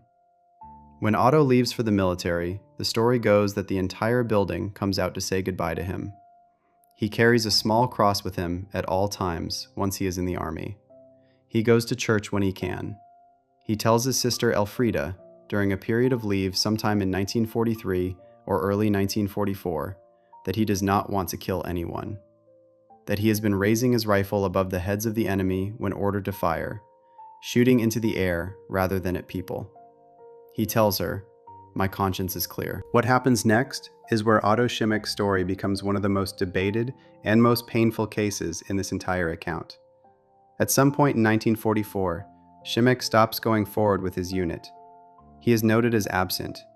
The military authorities find him and warn him. He does it again. He is arrested and put in prison. He escapes from prison and tries to make his way back to Vienna, back to his mother, his sisters, his home. He is caught somewhere in Czechoslovakia, according to his family's account. He is badly beaten. He is brought back and faces a court-martial for desertion. Up to this point, his case follows a pattern that appears elsewhere in this story. A young soldier, frightened or unwilling to fight, runs. He is caught. He faces military justice. The expected outcome is execution, which is what the German military does in enormous numbers to men who desert in the final years of the war. But then something happens that sets Szymek's case apart from every other case in this account. The military authorities, rather than simply shooting him immediately, decide to give him one more chance. The chance they give him is this: he will be placed in a firing squad. The firing squad's target is a Polish family from the area, a father, a mother, and 2 sons who have been caught providing food to soldiers of the Polish Home Army. These are civilians. They have not fired a weapon. Their crime is feeding hungry men who are fighting the German occupation of their country. Szymek is told to shoot them. He refuses. He says, according to the account given by his sister Elfriede after the war, that he will not kill innocent people in Hitler's war. Those are the words as his family records them. He puts down the weapon. He will not pull the trigger. The German military's response is immediate. Szymek is sentenced to death for cowardice and desertion. The combination of his earlier escape attempt, his refusal to return to his unit, and now his direct refusal to carry out an order in front of witnesses, leaves the court with what it considers an open and shut case. He is convicted. His mother, on hearing the news, writes a letter to Berlin pleading for her son's life. The letter does not reach anyone who will act on it, or if it does, no one acts. On November 14, 1944, Otto Schimek is executed by the German military in or near the village of Lipiny, southeast of Tarnow in southern Poland. He is 19 years old. The exact location of his execution is not known. What is known is that the local Polish population, the same people he had refused to help kill, are allowed to collect his body. He is buried in the cemetery in the village of Machowa, between Tarnow and Dybica. A wooden marker is placed over his grave. Now here is where this story becomes complicated in a way that matters. In the decades after the war, Szymek's grave in Machowa becomes a place of quiet pilgrimage. Polish people visit it. They leave flowers. They light candles. A tablet placed near the grave reads, "Born in 1925, executed in 1944, because he did not want to shoot the Poles. May God take you in his mercy." The story of a young Austrian soldier who refuses to kill innocent civilians and dies for it becomes, in the villages of southern Poland, something close to a local legend. It is a story people want to be true. In a war defined by so much cruelty, the idea of one young German soldier who says no, who puts down his gun and accepts death rather than kill a family, carries an enormous emotional weight. Austrian officials and Catholic organizations embrace the story. Schimek is proposed, in some circles, as a candidate for recognition by the Catholic Church as a martyr, someone who dies for his beliefs rather than violate them. Delegations visit the grave. Articles are written. His name becomes known far beyond the small villages of southern Poland where he dies. And then the historians arrive. The problem with Otto Szymek's story, and it is a serious problem that this account cannot ignore, is that the documentary evidence for the central claim is very thin. The story as his family tells it, particularly the detail about being placed in a firing squad and refusing to shoot a Polish family, rests almost entirely on what his sister Elfriede says after the war. There are no German military court-martial records that have been found confirming this specific version of events.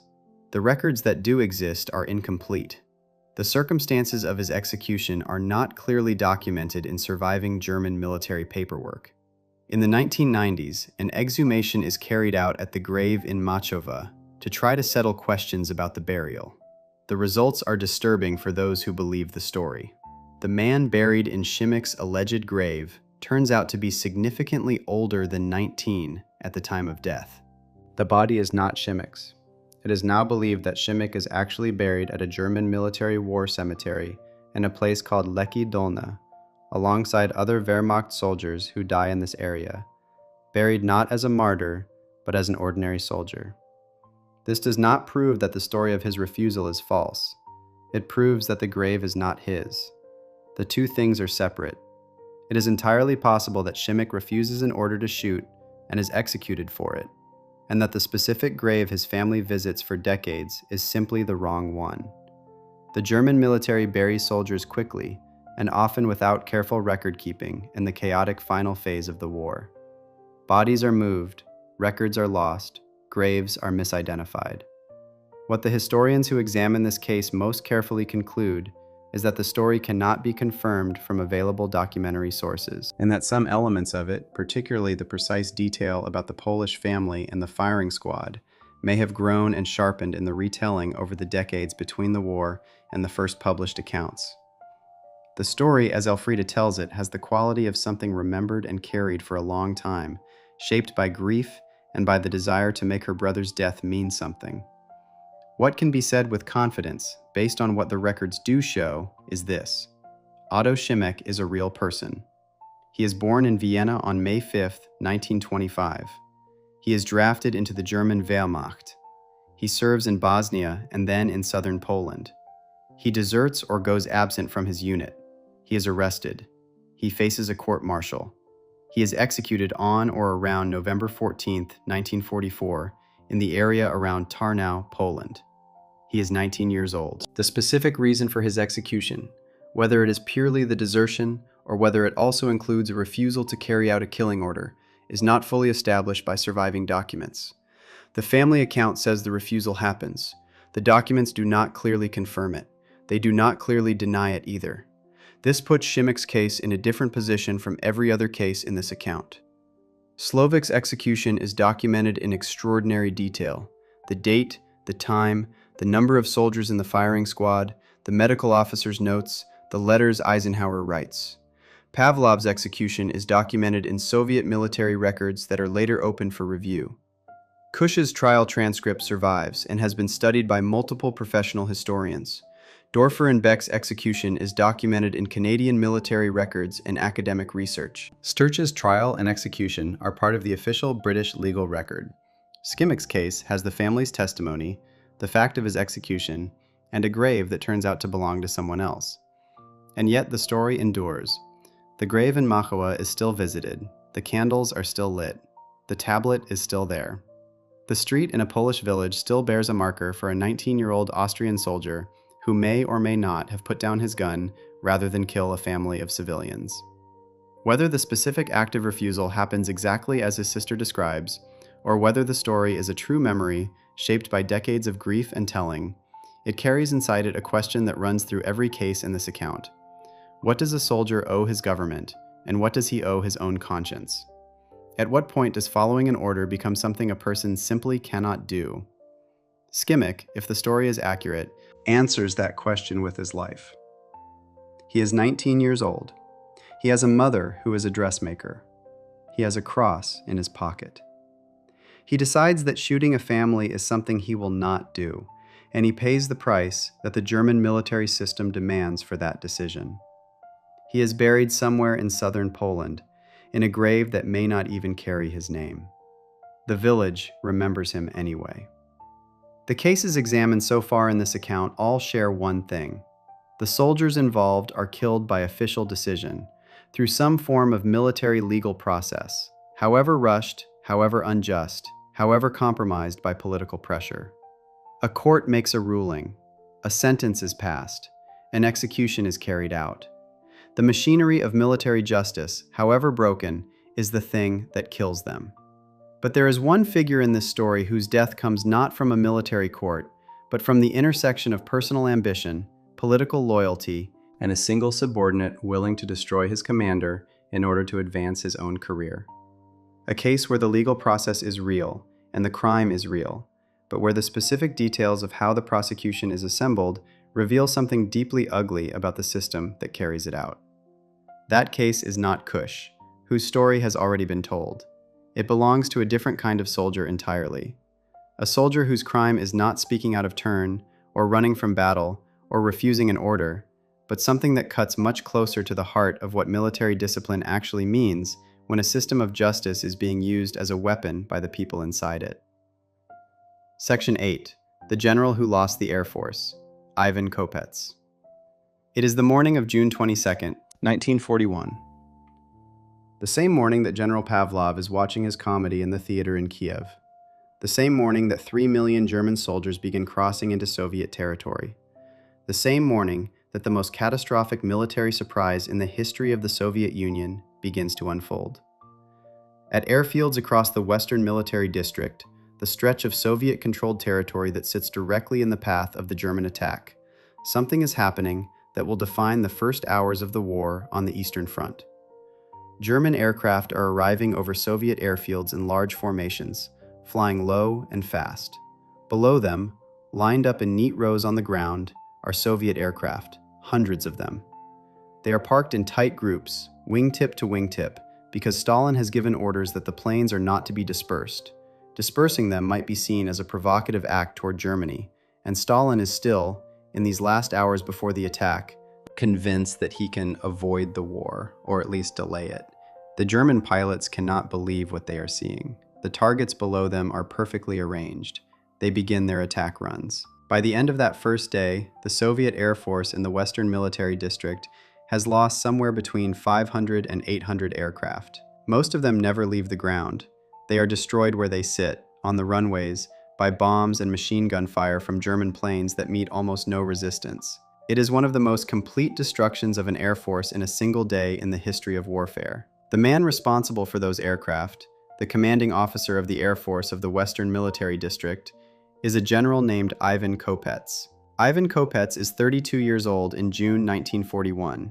He is, by any reasonable measure, a young man who has risen fast. He fights in the Spanish Civil War, the same conflict that gives Pavlov his reputation, and earns recognition there as a skilled pilot and capable commander.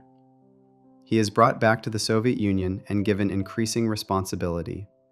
By 1941, he commands the entire Air Force of one of the most strategically important military districts in the country. On the evening of June 22, 1941, the same day the German attack begins, the same day his aircraft are burning on their runways, Ivan Kopets shoots himself. He is the only commanding officer of the Western Military District who does not wait to be arrested and shot by Stalin. He makes that decision himself, on the first day of the war, before anyone comes for him. To understand why Kopets takes his own life on June 22, 1941, you have to understand what he is looking at that evening. The reports coming into his headquarters are catastrophic. Aircraft after aircraft confirmed destroyed, airfields hit, pilots killed on the ground before they can get to their planes. The numbers are so bad that they do not look like the result of a battle. They look like the result of a slaughter, a completely one-sided destruction of everything he commands. Kopets knows what this means in Stalin's Soviet Union. He has watched what happens to officers who fail. He has seen the Great Purge of 1937 and 1938, when thousands of officers are arrested and shot. He knows, with certainty, that what has happened to his Air Force today is the kind of failure that Stalin does not forgive. He knows that Pavlov and the other ground commanders are going to be blamed for the disaster on the Western Front. He knows that he, as the Air Force commander, is going to be blamed for the destruction of hundreds of Soviet aircraft on the first morning of the war. He does not wait for the arrest. He does not wait for the interrogation room in Lefortovo prison. He does not wait for the tribunal or the sentence or the NKVD officers coming to his door. He picks up his own weapon and uses it on himself. He is 32 years old. His death is officially recorded and documented in Soviet military records. It is mentioned specifically in the records of what happens to the command of the Western Military District in the days and weeks after June 22nd. After Kopets dies, his deputy, Major General Andrei Tayursky, takes over the nominal command of the Air Force of the Western Front.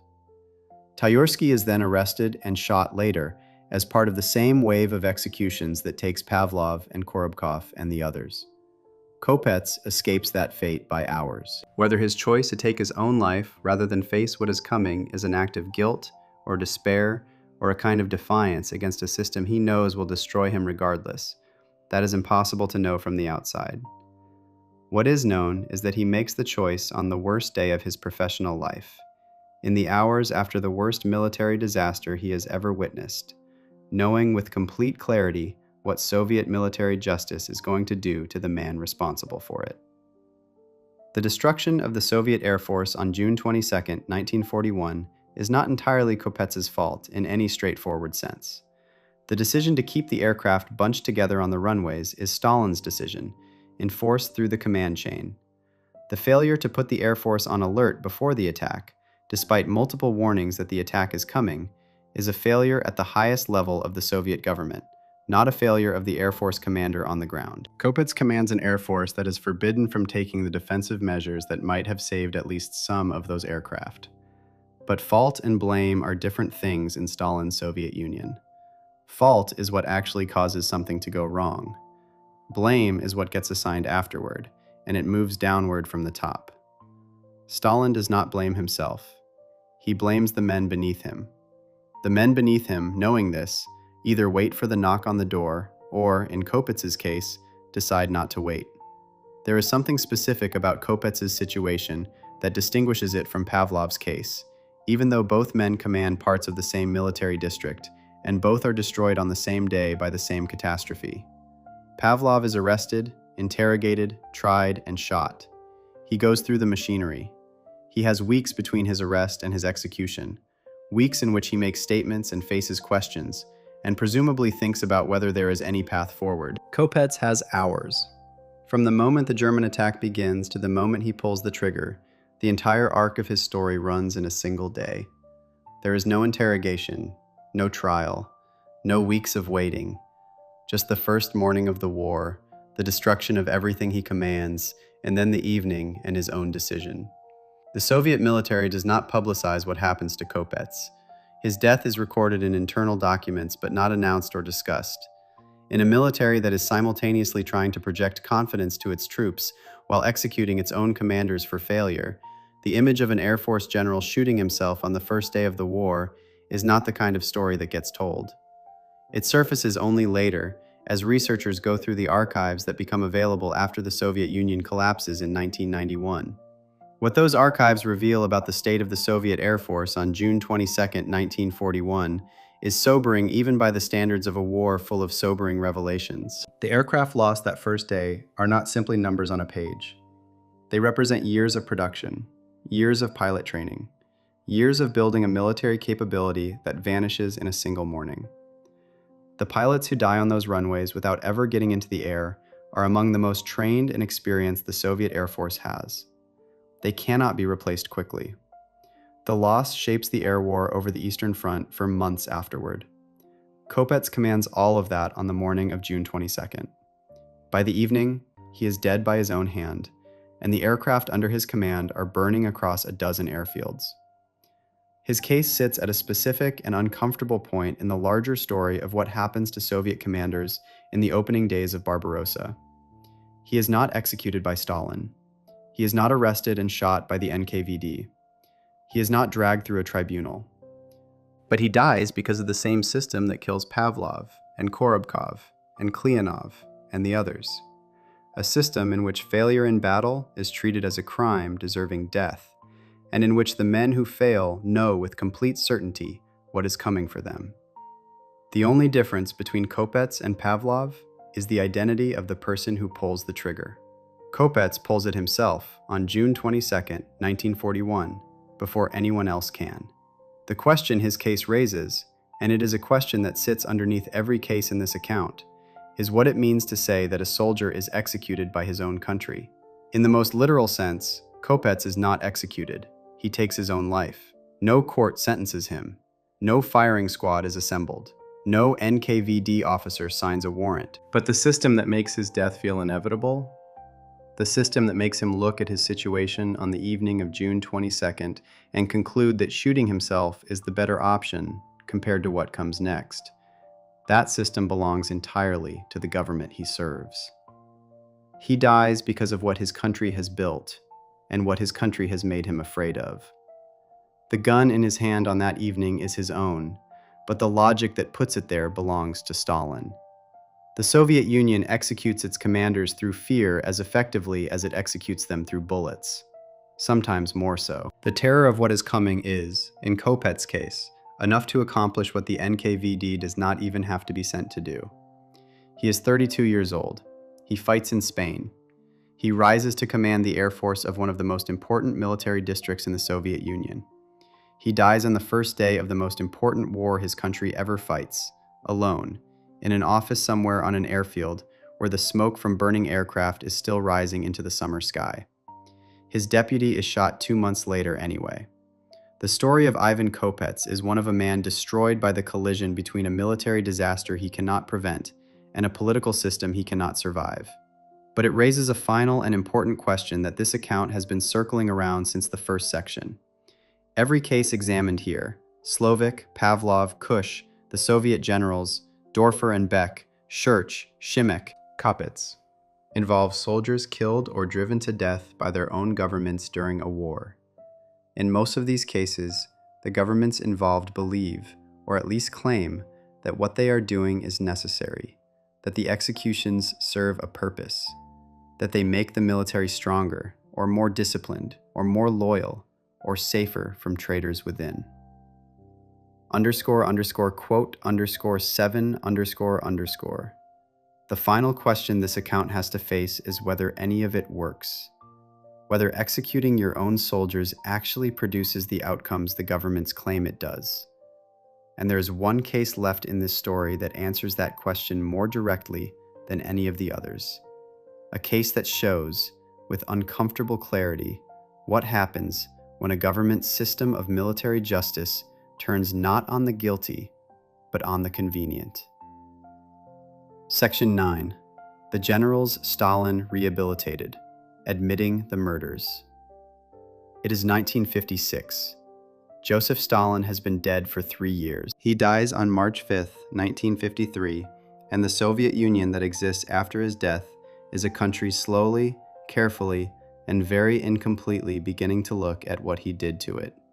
The new leader is Nikita Khrushchev, a man who served Stalin loyally for decades and who now, from a position of power, begins the process of telling the Soviet people some portion of the truth about the man they have been calling the Great Father of the nation. In February 1956, Khrushchev stands before a closed session of the Communist Party Congress, a meeting of the most senior officials in the Soviet government, and delivers a speech that lasts 4 hours. In it, he describes Stalin as a man who ran the country through terror, who ordered the deaths of innocent people, who made catastrophic military decisions and then punished others for the consequences, and who built a system of government so dependent on fear that even the people closest to him lived in constant danger of arrest and execution. The speech is supposed to be secret.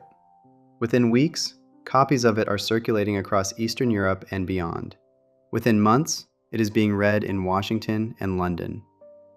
One of the things Khrushchev addresses in this period, as part of the broader process of reviewing Stalin's crimes, is what happened to the Soviet military commanders who were arrested and shot in 1941 and 1942 for the failures of the opening months of the war against Germany. A formal review process is set in motion. Case files are reopened. The evidence used to convict these men is examined by people who are not operating under the pressure of Stalin's specific political needs. What they find is exactly what any honest observer could have concluded at the time, had honest observation been possible in Stalin's Soviet Union. The cases are baseless. General Dmitry Pavlov, shot on July 22, 1941, for cowardice and allowing the German advance to succeed, is formally rehabilitated in 1956. The Soviet government officially declares that the charges against him lack evidence. The conviction is overturned. He is posthumously restored to his rank. He has been dead for 15 years. Major General Alexander Korobkov, shot the same day as Pavlov, is rehabilitated at the same time. Major General Vladimir Klimovskik, the Chief of Staff of the Western Front, also shot on July 22, 1941, is rehabilitated. Major General Stepan Oborin, shot in October 1941, is rehabilitated. Lieutenant General Pyotr Kleonov, shot on February 23, 1942, is rehabilitated. One by one, the men executed in the weeks and months after the German invasion are declared innocent by the same government that killed them. The rehabilitation process is not a small bureaucratic gesture. It carries specific legal and practical weight. Families of the executed men receive official notifications. Records are changed. In some cases, surviving family members receive financial compensation. The men are returned, on paper, to the ranks and honors they held before their arrest. They are acknowledged, officially, as victims rather than traitors. None of them are alive to receive any of it. The rehabilitation cases reveal something important about the nature of the executions themselves. When the case files of Pavlov and the others are reviewed in 1956, the reviewers find that the original investigations are built almost entirely on confessions obtained under torture and on testimony given by other prisoners who are themselves under extreme duress. The charge of deliberate treason, the accusation that these men intentionally sabotaged the Soviet defense, has no documentary support at all. There are no documents showing that Pavlov passes information to the Germans. There are no documents showing that Korobkov deliberately abandons his positions. There are no documents showing that any of these men do anything other than command armies that are overwhelmed by a military force that is, in the opening days of Barbarossa, simply better organized and better prepared than the Soviet forces facing it. What the documents do show is the process by which innocent men are turned into guilty ones inside Stalin's system. An officer is arrested. He is taken to Lefortovo prison or another NKVD facility. He is interrogated, which in practice means he is kept without sleep, threatened, and in many cases physically beaten until he agrees to sign a confession. The confession names him as guilty and frequently names others as co-conspirators. Those others are then arrested and put through the same process. The chain of confessions builds on itself, each one adding more names, each name producing another arrest, until the case looks, on paper, like a genuine conspiracy, when in reality it is a structure of forced admissions produced by systematic cruelty. Pavlov, during his interrogation, initially denies the charges of treason. He says the situation on the Western Front was impossible. He says the German attack was too powerful, too fast, and too well coordinated for any commander to have stopped it in those first days. He is right. These are not the self-serving claims of a man trying to escape punishment. They are accurate descriptions of what actually happens on the Eastern Front in June 1941, as every serious military historian who studies this period subsequently confirms. His honest account does not help him. He is shot regardless. The rehabilitation of these men is significant not just as a legal process, but as an admission. When the Soviet government declares in 1956 that Pavlov and the others are innocent, it is acknowledging, in official language and through official channels, that what Stalin does to these men is murder. Not execution for genuine crimes, not harsh but arguably justified military discipline. Murder. The killing of men who did not do what they were accused of doing, carried out for political reasons, by a government that needed someone to blame, and chose these men as the most convenient available targets. This admission changes nothing for the men themselves. Pavlov does not come back. Korobkov does not come back. Kleonov does not come back. The rehabilitation documents sit in archives. The families receive their notifications. The records are updated. And the men remain dead in their unmarked graves near Moscow, buried in the landfill where the NKVD put them in July 1941. What the rehabilitation process does change is the historical record.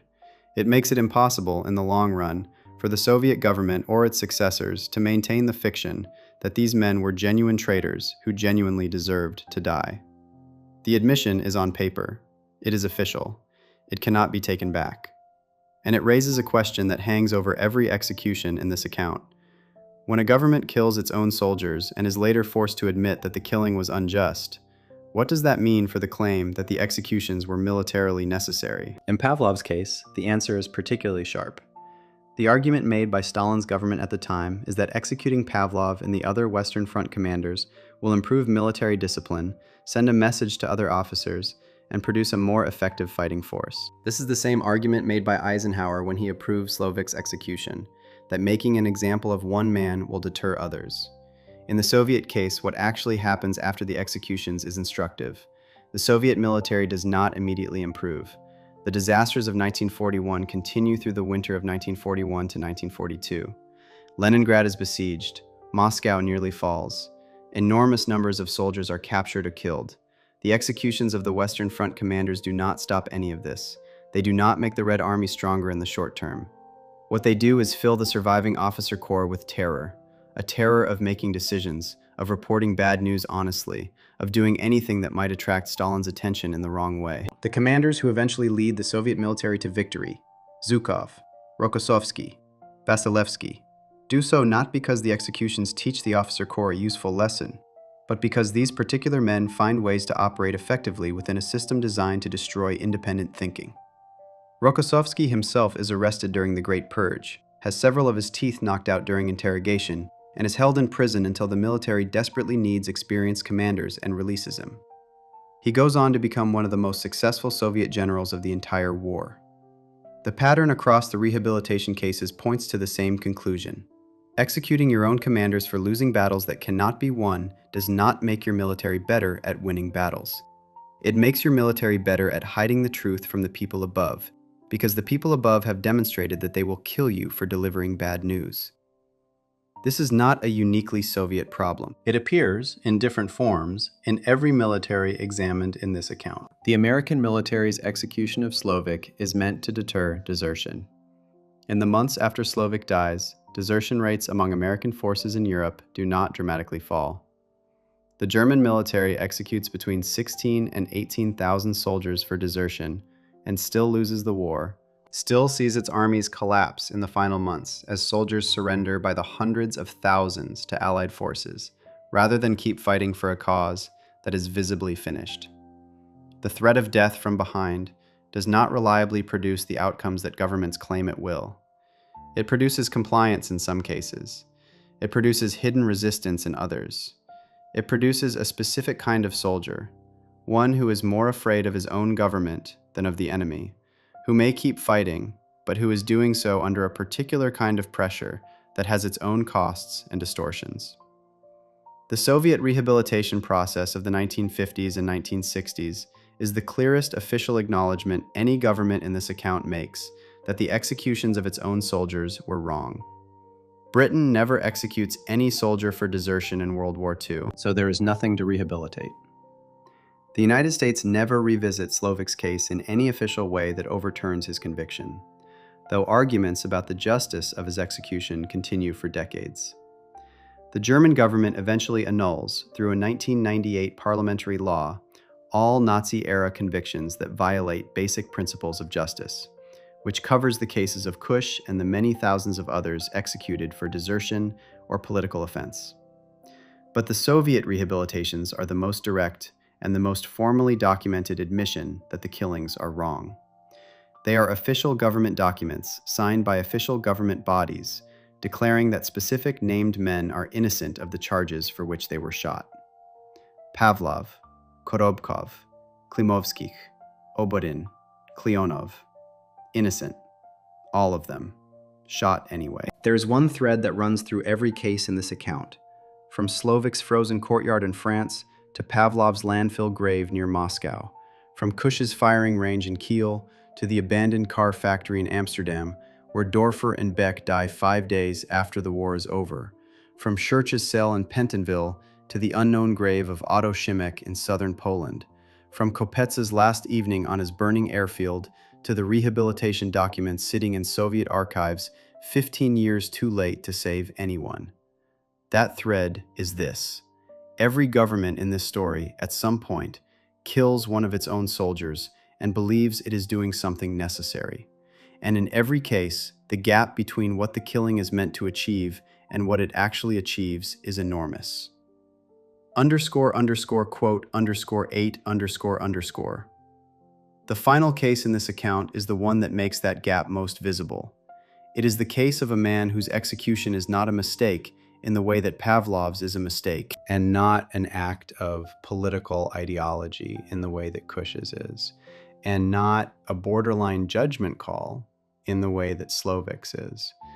It is a case where a group of American soldiers convicted of real crimes against real people are hanged by their own army in the European theater, and where the question of whether justice is being served or whether something else is happening underneath the surface of the process becomes impossible to ignore. Section 10. The 96. America's Secret Executions in Europe. It is sometime in 1943. A small convoy of American military vehicles moves through a village in France, or North Africa, or Italy. The villagers watch from doorways and windows. The vehicles stop at a building on the edge of town, sometimes a barn, sometimes a courtyard, sometimes an open field surrounded by a stone wall high enough to stop a bullet from going beyond the perimeter. A group of American soldiers gets out. Some of them are guards. One of them is the man about to die. He is an American soldier in an American uniform, and he is about to be hanged by the American army in the village where his crime took place, in front of witnesses who may include the people he wronged. This happens not once, but many times. It happens in France. It happens in North Africa. It happens in Italy. It happens in England. It happens at different points across the entire European and Mediterranean theaters of the war, from 1942 through to the end of the fighting and slightly beyond. And for decades after the war ends, Almost nobody outside a small circle of military archivists knows it happens at all. The men who were executed in these cases are buried afterward in a section of the WW2 American cemetery in northern France called Plot E. Plot E is hidden from the rest of the cemetery by hedges and shrubbery. The graves there are flat to the ground. They do not have names on them. They have numbers, 1 through 96, chiseled into the stone markers in sequence. If you visit the WW2 American Cemetery and walk through the main section, with its thousands of white crosses marking the graves of American soldiers who die fighting Germany, you can walk the entire length of the cemetery without ever seeing Plot E. It is deliberately placed out of sight. Eddie Slovic, whose story opens this account, is buried in row 3, grave 65 of Plot E. The 95 graves around him belong to the other American soldiers executed by their own army in the European and Mediterranean theaters during World War II. Together, the 96 men buried in Plot E represent one of the most carefully kept secrets in American military history. Their case files are classified and remain locked away for decades after the war. It is not until after the September 11th attacks in 2001, when a wave of document declassification opens previously sealed government archives, that the full set of records becomes accessible to researchers. A military lawyer named Mark Weitz goes through these files and eventually publishes a book about them called The Fifth Field, named after Plot E itself. The book is described by the Judge Advocate General Center and school historian as a landmark reference for researchers studying Army courts-martial in World War II. What Weitz finds in those case files is a detailed and often deeply uncomfortable picture of how American military justice operates under the pressures of a world war. The facts at the broadest level are these. The United States military executes 96 soldiers in the European and Mediterranean theaters during World War II and in the period immediately following it. 95 of these executions are for murder or rape or both. 1, Slovic, is for desertion. Every single execution is personally approved by the theater commander, either General Dwight Eisenhower or, in certain cases, another senior officer of comparable authority. The executions are carried out by hanging, with the exception of Slovic, who is shot by firing squad. The crimes for which these men are executed are real crimes. 26 fellow American military personnel are murdered by the men buried in Plot E. 71 civilians, British, French, Irish, Italian, Polish, and Algerian, are killed or raped. These are not technical military offenses or political crimes or the result of battlefield decisions going wrong. They are murders and sexual assaults committed against people who have nothing to do with the war being fought around them. The case of one soldier, documented in the research around the Fifth Field, illustrates the pattern. A private from the American Army stationed in North Africa in 1943 gets into a confrontation with military police at a house of prostitution in the city of Oran in Algeria. He is armed. The confrontation turns violent. He kills. He is arrested, tried by a general court-martial, convicted, and hanged. His case file, like the others, is signed off at the highest level of American military command in the theater. The process in each case follows a specific path. A soldier commits a crime. He is arrested by military police. He is charged and brought before a general court-martial, which is the most serious level of military trial the American system has. He is represented by a defense lawyer, though the quality of that representation varies considerably from case to case. A military jury hears the evidence. If convicted, the sentence goes upward through the chain of command for review. It reaches the theater commander. The theater commander approves or rejects it. If approved, the execution is carried out. Eisenhower approves every execution that reaches his desk during his time as theater commander. He does so with the same logic he applies to Slovic's case. that military discipline in a war zone requires that the consequences of serious crimes be real and visible, and that allowing soldiers to murder and rape civilians in the countries America is fighting to liberate would be both morally wrong and strategically damaging to the Allied cause. He is not wrong about the strategic dimension. American forces depend on the cooperation and goodwill of the French, Italian, and other populations they are moving through. A military that murders and rapes the people it claims to be liberating loses that cooperation quickly. The executions are, in part, a message to the civilian populations of occupied Europe. The American army will not tolerate this, and it will punish its own soldiers when they commit these acts.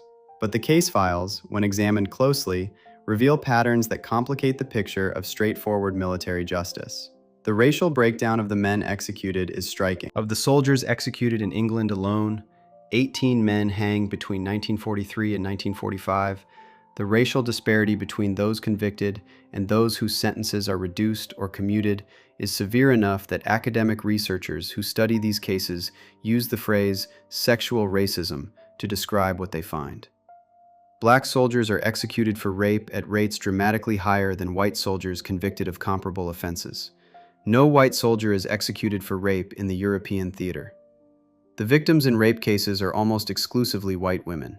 The pattern, black soldiers executed for crimes against white women, white soldiers with comparable records having their sentences commuted, is documented in peer-reviewed academic research published in criminology journals in the 1990s. This does not mean the men convicted are innocent. The crimes in many cases are documented and serious, but it means that the system applying the punishment is not applying it evenly. The same act, committed by a black soldier and a white soldier, produces different outcomes with disturbing consistency. The men sitting in Plot E are a specific population, those whose sentences are not commuted, and the racial composition of that population reflects a military justice system that is shaped by the same racial attitudes that define American society at large in the 1940s.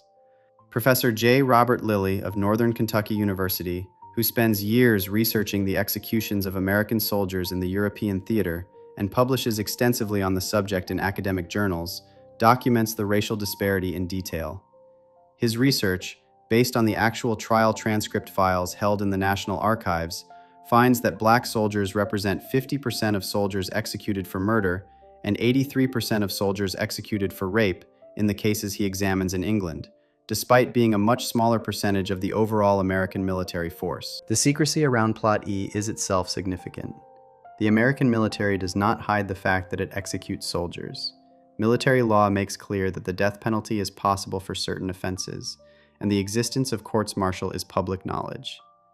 What the military hides is the specifics, the names, the numbers, the case details.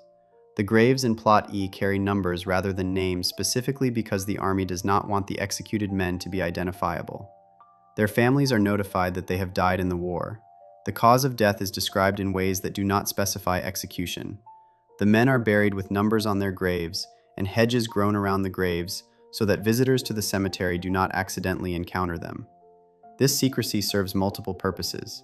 It protects the military from the political controversy that would follow public knowledge of 95 executions for murder and rape within its own ranks. It protects the Army's public image at a time when it needs the support of the American population to sustain the war effort. And it protects, to some degree, the families of the executed men from the specific shame of knowing that their son, or husband, or brother was hanged by the United States Army for killing or raping civilians. The families of the men in Plot E receive no pension. They receive no benefits.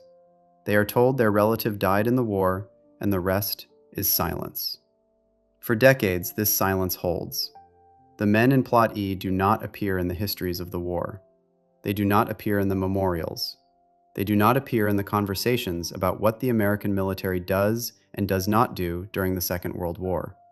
They exist only in the case files, locked in archives, and in the numbered stones of Plot E, hidden behind their hedges in a corner of a French cemetery. When Mark Weitz and the researchers who follow him go through those files after 2001, what they find is not a simple story of straightforward justice. It is a story of a military legal system operating under wartime pressure, shaped by the racial attitudes of its time, producing outcomes that reflect not just the crimes of individual soldiers, but the broader inequalities of the society those soldiers come from. 96 men in Plot E. 95 of them are there for real crimes against real people. One of them, Slovik, is there for being afraid and honest about it. The crimes of the 95 are not in question. The question is whether the system that selects which men die and which men have their sentences commuted is a fair one. The evidence suggests, with uncomfortable force, that it is not. The full story of Plot E, of who these men are, what they do, how their cases are handled, and what the numbered graves in a hidden corner of a French cemetery say about the American military in World War II, is not a story that fits easily into the standard account of that war. It is not a story about heroes or about the righteous cause of defeating fascism. It is a story about what happens inside an army when the pressures of war push ordinary men toward extraordinary crimes, and about the specific and unequal ways that a military justice system responds to those crimes. Every country in this account kills its own soldiers. America kills 96 of them in Europe alone and buries them under numbers in a hidden corner of a cemetery, and the secret holds for more than half a century. What this entire account, all 10 cases, all 10 sections, all the different countries and all the different reasons and all the different men finally makes clear is something that sits beneath every individual story and connects them all. Governments at war make decisions about the lives of their own soldiers that are shaped not just by military necessity, but by politics, by race, by personal ambition, by fear, by the need to appear strong when things are going badly, and by the human instinct to find someone to blame when something goes wrong. The soldiers who die in these cases are not all innocent. Search is a genuine traitor. The men in Plot E commit real crimes, but many of the others, Pavlov, Korobkov, Kleonov, Dorfer, Beck, Shimek, Kopets, die not because they are guilty of what they are accused of, but because the system they serve needs them to be guilty, or needs them to be dead, or simply has no room for the inconvenient truth that sometimes battles are lost not because of cowardice or betrayal, but because the other side is stronger on that particular day. If you enjoyed this breakdown, make sure to subscribe. Thanks for watching, and I'll see you in the next one.